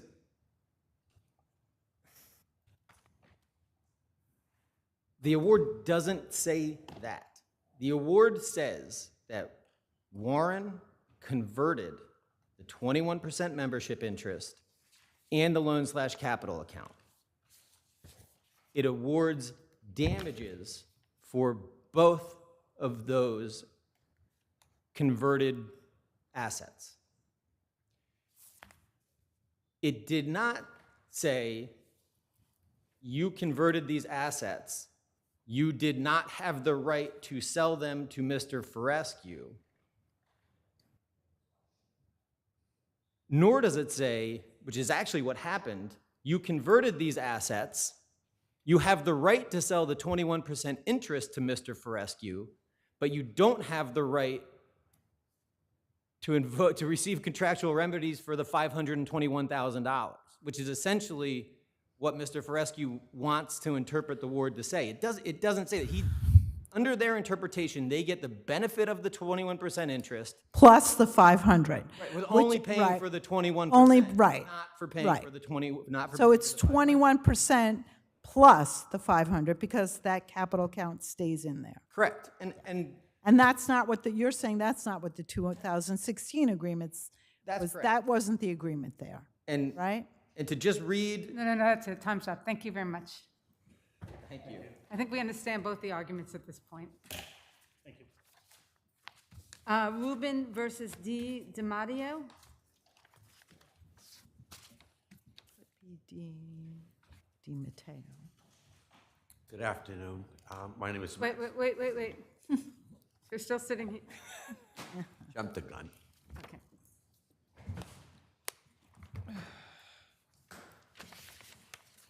Go ahead. It's Max Leifer representing the plaintiff in this case. The judge ruled based upon several cases, and particularly this case is different for several reasons. Number one is she was active with her falsehood and having him arrested. One thing, she claimed she was hit in the chest. There's no proof. Oh. If you could put the microphone close, I'm having trouble hearing. Okay, I'm sorry. There's no proof to that. She also claimed that she was scared and threatened. Meanwhile, she's running after him with a video camera and saying, "You're a bad person, and I'm going to put you on Who called the Facebook." police here? Who called the police? I believe my client may have, or And- maybe a neighbor did. I'm not sure. Okay, so it wasn't the plaintiff, correct? So the plaintiff did not, excuse me, it wasn't the defendant calling the police to say, this man did bad things to me, correct? I believe so. You believe so what? That she didn't call. So the police come, they talk to both parties, and they decide to arrest your plaintiff. client as Right. opposed to a pregnant woman, right? And meanwhile, the fact is, if you look at those cases, that's when somebody tells that there's a problem or a crime. She did more here. She even said she had a miscarriage, and she didn't. Had to do with genetic problem, had nothing to do with the case. And not only that, there's a Supreme Court case, which How I does this go attached. to malicious prosecution? I'm a little confused. How does this go to whether there is or is not a valid malicious prosecution claim, the miscarriage? I'm not sure how that's, I'm sorry, my hearing, I didn't hear it. I'm not sure how it's germane, the miscarriage, to whether or not there is or is not a valid malicious prosecution claim. I'm Well- not sure how your arguments are tying into the elements of malicious prosecution. Well, she filed a declaration, which we saw, that she followed up on the case against the plaintiff, and I think she took an active role in getting him incarcerated. What proof is there other than the supporting, that she did a supporting deposition? What other proof is there that she took any other role? Well, it's a question of credibility. That's one of the reasons why you can't do a summary judgment case, because that's a very narrow type of thing. When there's an issue of fact, and this is credibility, But what one hand creates or an the issue other. of fact as to whether or not she played an active role? She played an active How did you create, what in the record points to her playing an apart from her signing the deposition, the supporting deposition, what else in the record provides any evidence that she played a supporting role in the prosecution? Well, she's telling the police officer, I was struck in the chest. There's no proof of that. She claims she's scared and threatened by the plaintiff. So she was answering the officer's questions. She was answering the officer's questions, correct? I don't know. I wasn't party to what she was telling the officer. She was separate from my client. So it's our belief she told him lies, which we believe, that led to ultimately he getting arrested. Plus, you got the Supreme Court case, a recent case that says any type of dismissal constitutes a right to go for malicious prosecution. Thank you, counsel. Good afternoon. If it please the court, Stephen Iser for the respondent, and I think the court hit the nail exactly on the head. There is no active participation in the prosecution by my client. Oh, is it sufficient, the police has called, they speak to both parties as presumably as a practice, and then make a determination to arrest one person. Is that sufficient? And then she signs the deposition. Is that sufficient? I do not, no, that's not, I would say it's not sufficient. That's not really kind of what's in the briefs, the complaint or the deposition testimony. The plaintiff rather, is basing his claim solely on signing the accusatory instrument, but let's assume my client told the police exactly what's in the accusatory interest. My client, it's not disputed, the appellant called the police. He testified at his deposition, he called the police, and in his brief, he admits he called the police. In his verified complaint, he said my client called the police, but that's been The retracted. assertion is that your client provided false information to the police, presumably. I mean, that's the argument. That is the argument, but I think it's safe to say in almost every malicious prosecution case, that is either an express or implicit allegation. And if you look at the Duchateau case, which the trial court relied on, when they first say you are not liable for malicious prosecution if you don't take an active role and encourage or importune the authorities to act, you're not liable. Then it says there are two additional reasons for dismissal, and it goes on to address giving false testimony. And in all of the cases, plaintiff cites in which that distinction is made, and some do put it in the commencement element, none of those cases, in all those cases, I believe the malicious prosecution claim was dismissed because it was the plaintiff claimed something different happened, and you need more than that. It's not a question of fact as to what happened. So it's not sufficient to say that the police came, your client made a false statement of hitting the plaintiff, and then the plaintiff's arrested? No, my position is it's not. My client didn't call the police. She did not ask the police to arrest the plaintiff, the appellant, which is undisputed, and they did not tell my client they were going to arrest him. She found out afterwards. She took no active participation in the arrest. And I'm running out of time, but I also would just like to add the favorable termination element here was not satisfied either. There's no admissible evidence showing the basis of the dismissal. Why is that required? Isn't it just required that the case be dismissed? Respectfully, Your Honor, no, and I cite cases from the Court of Appeals going back, I think, to the 1930s and beyond. The dismissal must demonstrate, the plaintiff, the appellant here must demonstrate that the dismissal was on the merits and consistent with innocence. It's your motion for summary judgment, so I would think you would have the burden in the first instance, but in any event. To briefly respond, it's a plaintiff's burden to prove its case, which it cannot do. But Thank you very much. The next case is Prendergast versus NYC Transit.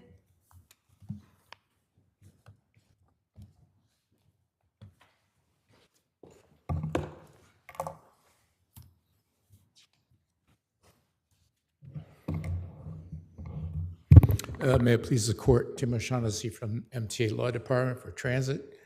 As to the question of the driver's negligence, plaintiff testified that he came upon a bunch of people, had to go around them, and then, of course, came very close to the bus, which means that he came upon them and had to go around them to the right, creating an issue of fact of whether he approached the bus at a walking speed at a very unusual and unforeseeable angle. So you're saying you're not looking to dismiss the main claim, you're not looking for summary judgment on the main claim, you just want the contributory negligence to come back in?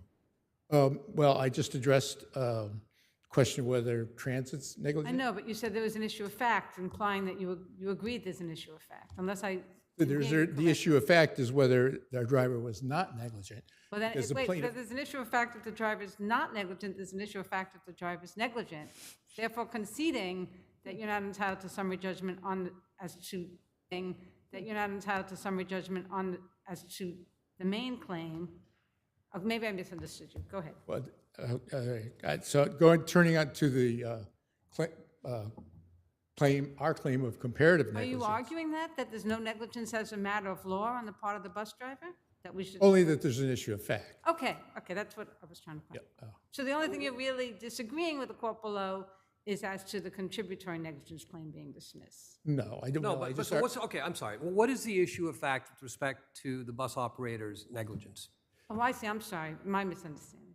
That the bus operator did everything he was supposed to do, looked left, looked right, looked at the people on the street, told them to watch out, open, and then opened the ramp. And so plaintiff's arguing, well, you hit me with your ramp. Right. And I'm saying that the bus driver did everything he was supposed to do in reasonable care. Yes, he did not see the plaintiff, but the reason for that That's it. It's over for the plaintiffs on plaintiff's case. It's really just about whether you've shown that the plaintiff should have heard everything that the bus driver said and might have been comparatively negligent. Right. It's the plaintiff. Kind of hard to say, oh, I didn't see the plaintiff while the thing was coming down. There's no negligence. That's a tough road to hoe. Probably better for you to just focus on comparative. Let me turn to the comparative negligence. Most importantly, the bus driver testified without contradiction that the ramp makes an excruciating sound. Plaintiff did not contradict that, only said he did not hear it, nor did the plaintiff say that he did not have, that he was not on his cell phone and he was not wearing headphones. And when the ramp came down, at what point did it strike the plaintiff? Plaintiff says it struck him in his No, at what point? How far was the ramp extended down? We don't have any testimony about that, but that's actually my other point is that The plaintiff was very close to the bus. I mean, the ramp goes like this, and so if it hit plaintiff in the foot, it would have been all the way down. But if it hit him in the forearm, it was only half of the way down. So he was very close to the bus, and he was negligent in that he didn't look in the door to see whether anyone was coming out, could easily have bumped into somebody coming out of the door. Thank you. Any further questions? Okay. May I say that this court should apply the principle that's applied before, that summary judgment should not be granted to a plaintiff based on the plaintiff's testimony when the plaintiff is the only witness to the I just have a question, just factually. Didn't the driver also testify, the operator, that the ramp was almost fully deployed when it struck plaintiff? Is that a correct statement? No, I don't believe You so. don't think so? Okay. No. Okay, thank you. Thank you. Schulte versus 1125 Park Corporation, and Justice Kelly O'Neill Levy is recused. Good afternoon. May it please the court. Ira Glauber, counsel for the appellant, the estate of David Schulte, and for the co-trustee of the marital trust, Mrs. Sandra Schulte. This is a business judgment rule case in which the co-op unquestionably acted in bad faith. They acted out of personal animosity. They exercised unequal treatment, and there was no legitimate corporate purpose whatsoever to what they did. David Schulte, the late David... Don't we first need to get to the issue of whether or not you should be allowed to amend the cross-claim again? The amendment, Your Honor... You're talking about the marriage, but isn't the first Yes. issue whether you should have been allowed to, or you're just assuming we agree with you? No, of course we should be allowed to amend, but we don't have to amend because all of the essential allegations were in the original cross-claim of 2013. There were three... So if all the original allegations are there, why should we grant the motion to amend the cross-claim? Because the surrogate ignored them all. There was well, that would be a reason for you to have appealed from the surrogate's decision not to move to amend. Well, we did appeal. She did. We did both. What I'm saying. Which one did you appeal from? Which decision did you appeal from? We appealed from the 2022 the 2022 decision. It's true, Your Honor. We did not appeal from the 2016 one for several reasons. The estate won that. The summary judgment motion of the co-op was denied, and the estate, not the trust, not the marital trust, was given the right to proceed. So there was no point in appealing that because the estate won that portion of the 2016 decision. After that, the surrogate completely misconstrued the 2013 cross-claim. The surrogate seized on only one of the grounds of bad faith and ignored the two most important Let's talk about the business judgment rule. Under that standard, what was improper about the determination of the business judge? Okay, which is a pretty lenient standard vis-a-vis the co-op. Of course. Well, first, the unreasonable standard should apply because the provision of the lease, which says that where somebody dies, the decedent has the right to convey the shares of the apartment to a financially responsible family member. But that's not the business judgment. That's not the business judgment rule. That's a heightened standard. And that was decided against Ms. Schulte by the surrogate's earlier decision where the surrogate said Ms. Schulte should not be treated as a family member. And that's why you're relegated, as I see it, to the business judgment rule. But you don't get the why do you think that you're still entitled to the higher standard appropriate to an inheriting family member? Because this court issued three decisions after that, 2016, 2020, and 2021, which said that the dynastic decisions of a decedent should be But this was decided adversely to you by the surrogate on that issue, and you didn't, and your client did not perfect her appeal on that issue. But there's first of all, as a matter of law, this court has the power and the discretion now that you have the full record. You want us now to reverse the decision of the surrogate on an issue where your client filed a notice of appeal and didn't perfect it? There was a reason why they did not perfect it. The reason is that the estate won that appeal, and that the decision was made that there should be a full record. The decision that she wasn't an inheriting family member was a decision not adverse to your client? That portion of it was adverse, but there's no doubt about that. But as a matter of law, this court, now that you have the full picture, before you didn't have the full picture, You now have the reason why the appeal was not taken. It was so that there would be a full record before this court, so the court could decide everything all together. Now that you have it all together, as a matter of law, you could review any decision of the prior Wait, that court. applies when there's a judgment. We don't have a judgment. I'm sorry, the business judgment rule? No, we don't have a judgment.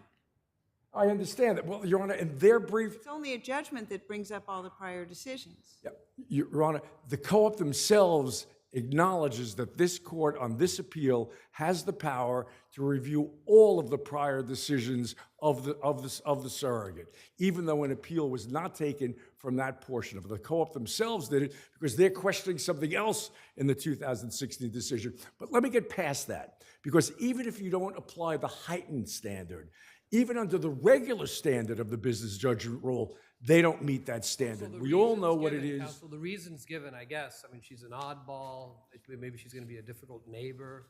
Aren't those,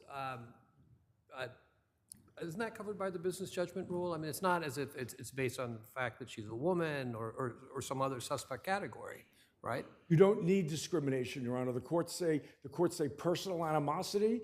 A co-op cannot act out of a personal vendetta. They cannot act out of personal animosity. They cannot act arbitrarily, and they They're can't. allowed to not have someone be in their building because they don't like them. That is a valid reason. No, Your Honor, not what the missing link here is that the co-op owed her a fiduciary duty. That's what this court held in the Demos case, that the spouse of a shareholder is owed a fiduciary duty by the co-op. And because she was owed a fiduciary duty, they cannot just do it Now for no you're arguing reason. the business judgment rule doesn't apply again? No, the business judgment, they cannot rely on the business judgment rule to excuse their abusive behavior. The Court of Appeals held that the business judgment rule, if it's applied, there could be abuse, and that's exactly what happened here. You cannot act out of personal animosity. Thank you. You'll have time on rebuttal.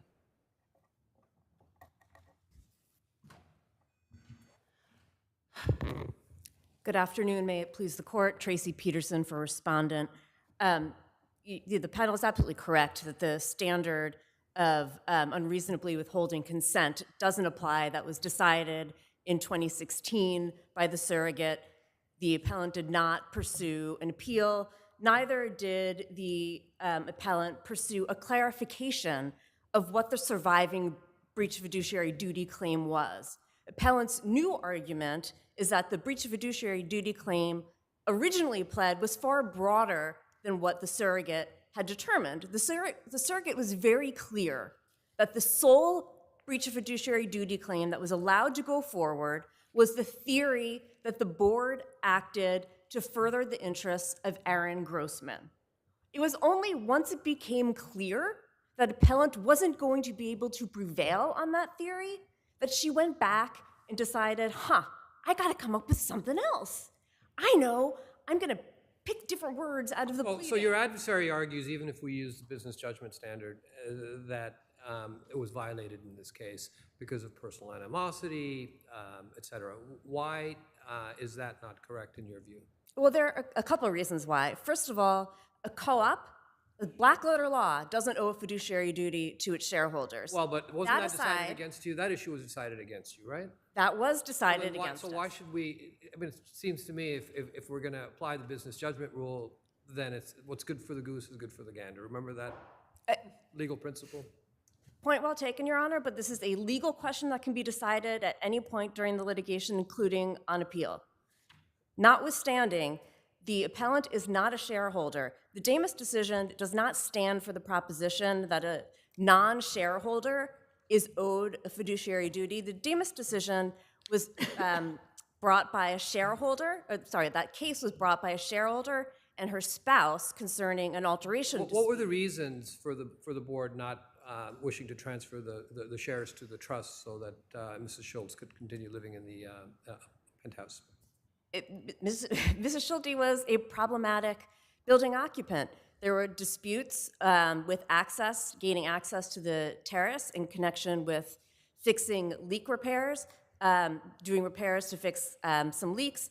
It had even gotten to the point where Mrs. Schulte had sued the co-op over that issue. there are disputes. She wasn't a good neighbor.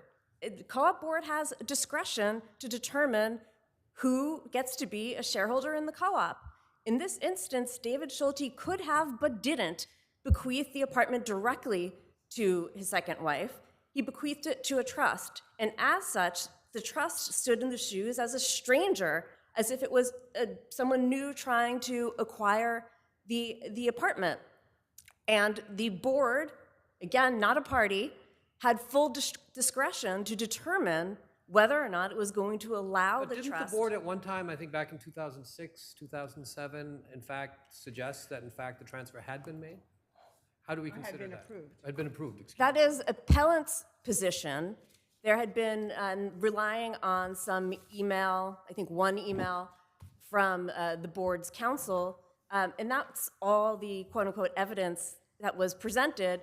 It appears that the council was confused as to what had been approved and what hadn't. There are other emails in the record post-dating that, I think from November 2005 or 2006, from one of the board members saying, oh, by the way, we have to decide this issue. Elliot's asking us about it. Do we want to approve this trust transfer or not?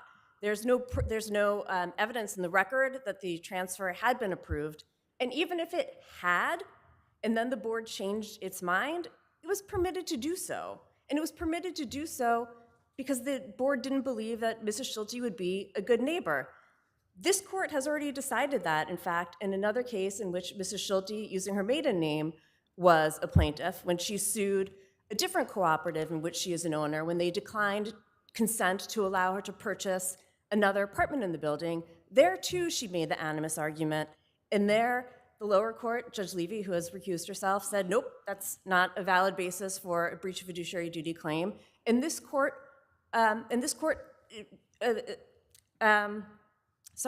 agreed and said that's absolutely right. And I think Judge Singh and Judge Kern, you were on that panel. That is not a basis for a breach of fiduciary duty claim. There is no claim here, and the circuit got it entirely right. Thank you. Sorry, I was Okay. What counsel said is exactly what the surrogate said, of which she was wrong. The 2013 cross-claim had 3 grounds for the basis for the unfair treatment. The first was personal animosity. The surrogate ignored that and said, oh, it just was favoritism of the neighbor. The second was unequal treatment. 5 or 6 other apartments were transferred to trusts. No problem.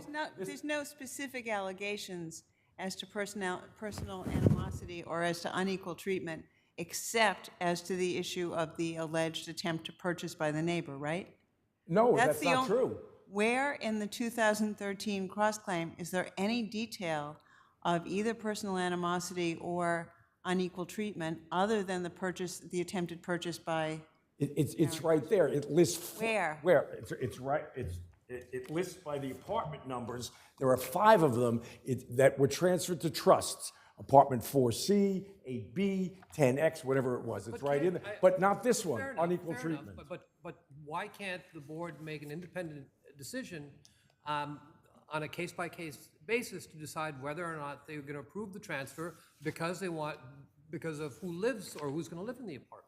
Because they owed her a fiduciary duty, because that's what this court held in Demos. She was the spouse of the shareholder who had lived in the building at that point for 6 years, now 22 years. Is this court going to throw out a widow who's lived in a building for 22 years? There had to be a legitimate corporate purpose. She had a $7 million trust account that threw off $200,000 a year. Thank you very much. Thank you. Our last case, People versus Michael Thomas.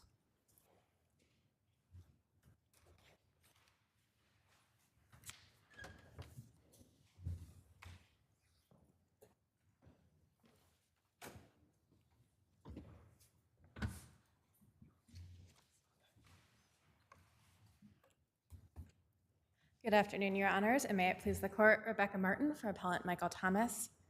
Your Honors, the misdemeanor information in this case was facially insufficient for 3 independent reasons, any one of which is enough to find it jurisdictionally defective. First, that it did not make out that Mr. Thomas was a transient hotel guest. Second, the statement that he left without paying was wholly conclusory. And third, it didn't make out identity. I would like to focus on the first two. First, as a transient hotel guest, the question here is really, what is the definition of a transient hotel guest for the statute? Is it anyone? Why doesn't that term include anybody who uses hotel services, including, for example, a massage? I don't see anything in the definition that limits it to overnight guests. So I don't understand what your basis is for claiming that that's a limited definition, sorry.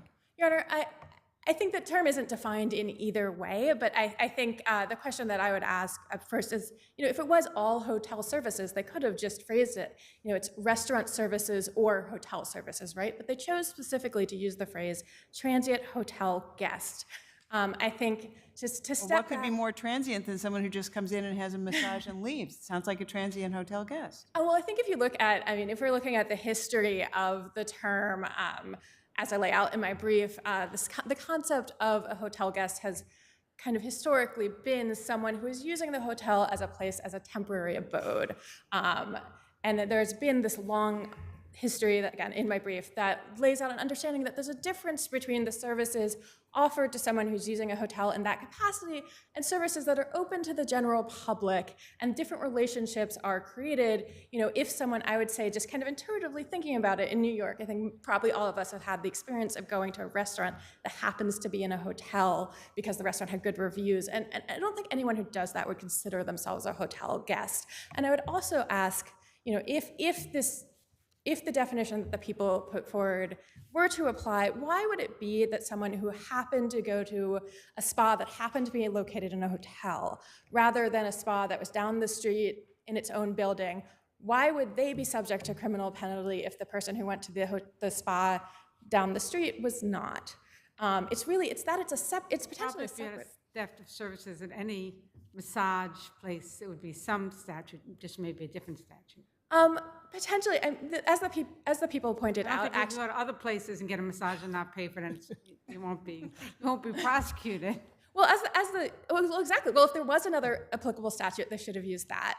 If there wasn't, as the people pointed out, actually, beauty salons weren't added until later. That might have been an oversight. But I would also like to briefly touch on my point about the left without paying. I think, I made out my hotel guest argument in my brief. I think it's actually really important, all they say about leaving without paying, and obviously this is only a crime if Mr. Thomas didn't pay. All it says is Robert Burrows, who's a completely unidentified person, informed a police officer that Mr. Thomas left. Typically things that are developed later on if there's actually a trial on these issues, rather than whether or not they have to be laid out in Your Honor, detail in a under the prima facie case standard, it is still important that there be non-conclusory facts alleged that make out every element of the crime.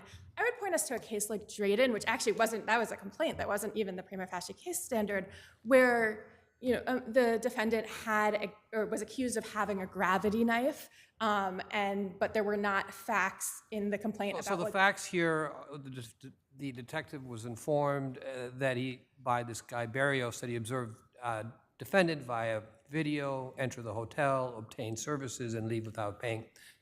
Isn't that non-conclusory? Your Honor, it doesn't actually say that he observed him leave without paying. It says he observed him enter and receive massage services, and then that he informed the police officers that they left without paying. The people would have you assume that that means that he saw that on video, but I don't think that assumption is a fair one or a fair inference. Well, that's not disputed, that he didn't pay, right? Right now, we're not talking about the dispute. We're talking about what's in the information. I can go on and It's okay. We'll let you finish up. Well, I'll finish my point. No, but you have rebuttal time to. Yeah, exactly. That's it. Thank you. May it please the court, Alex King for the people. I'd like to focus on the guest issue. As a matter of the text, the history, and the purpose of the theft of services statute, as a recipient of a service provided by a hotel for which payment was expected, defendant was a guest at that hotel, and there is no additional lodging requirement. As a textual matter, the word lodging is absent from the statute in notable contrast to other provisions of the penal law, which shows that the legislature knows what that word means and uses it when it so chooses. Chose not to use that word here, and that choice should be respected. As a historical matter, defendants' proposed lodging requirement is belied by a long line of cases in this state and elsewhere. It's also belied by a long line of legislation dating back to the middle of the 19th century, as we discuss in some detail in our brief. As to purpose, defendant provides no compelling reason why the legislature would want to punish only a subset of thieves, people who steal from a hotel. That would in no way promote justice and affect the objects of the law as penal law section 5 instructs. Could you address the issue raised that counsel was speaking about in terms of whether or not the representation by Detective Donovan was adequate to state the claim in the... As to this observation issue? Yes. Yes. So the reasonable inference to draw here, and that's what the court must do, is that the deponent observed defendant leaving the hotel without paying on video, the same way that he observed him entering the hotel on video. I'd like to respond to some points made in the reply. Why is that a reasonable inference? Did he see the defendant not pay when he left? I mean, what is that the inference? The inference is that he saw this on video. I'm sorry? The inference is that the deponent saw this on video. That he saw him not paying. Right, we know he saw him entering. He also saw him leaving without paying. That is the inference to draw. I'd like to respond to 2 points raised in the reply, starting with the argument that this law applies only to those guests who are travelers visiting from out of town and not to locals. As a historical matter, the courts of this state had long rejected that interpretation by the time this statute was enacted in 1965.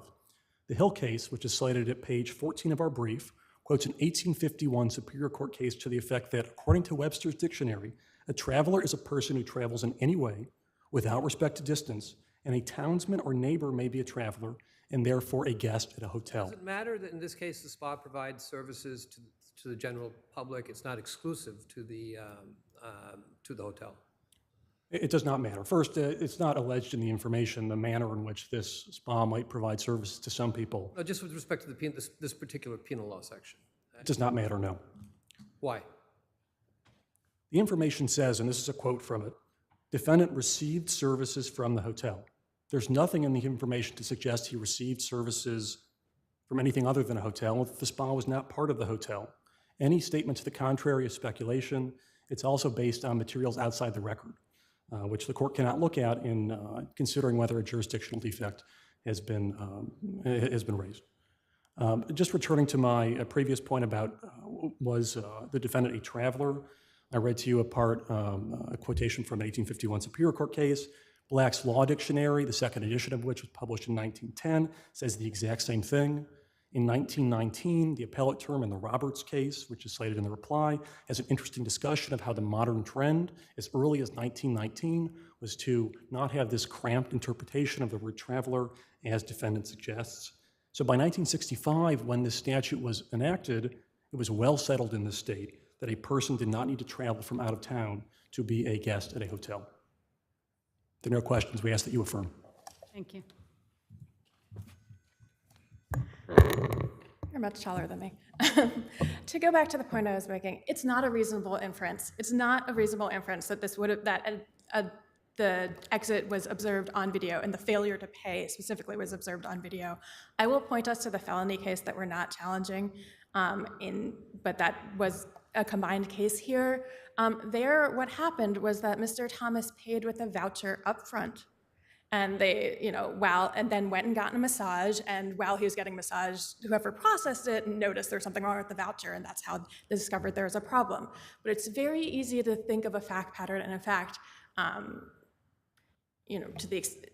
perhaps what happened here was that he did the same thing.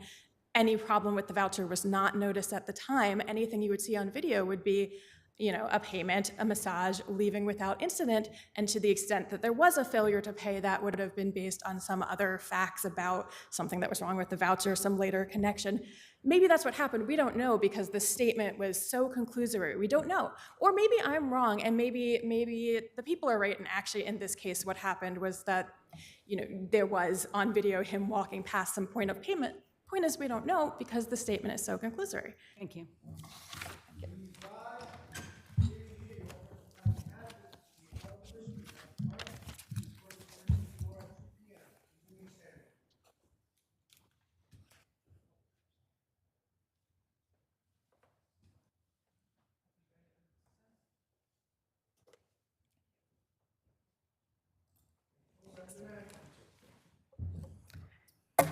let's be real, he played with the fake house. Yes, and we have that in the, Yeah. we have that in our records. Yeah. And then, that's what he said in the presents. We'll see what happens. Yeah.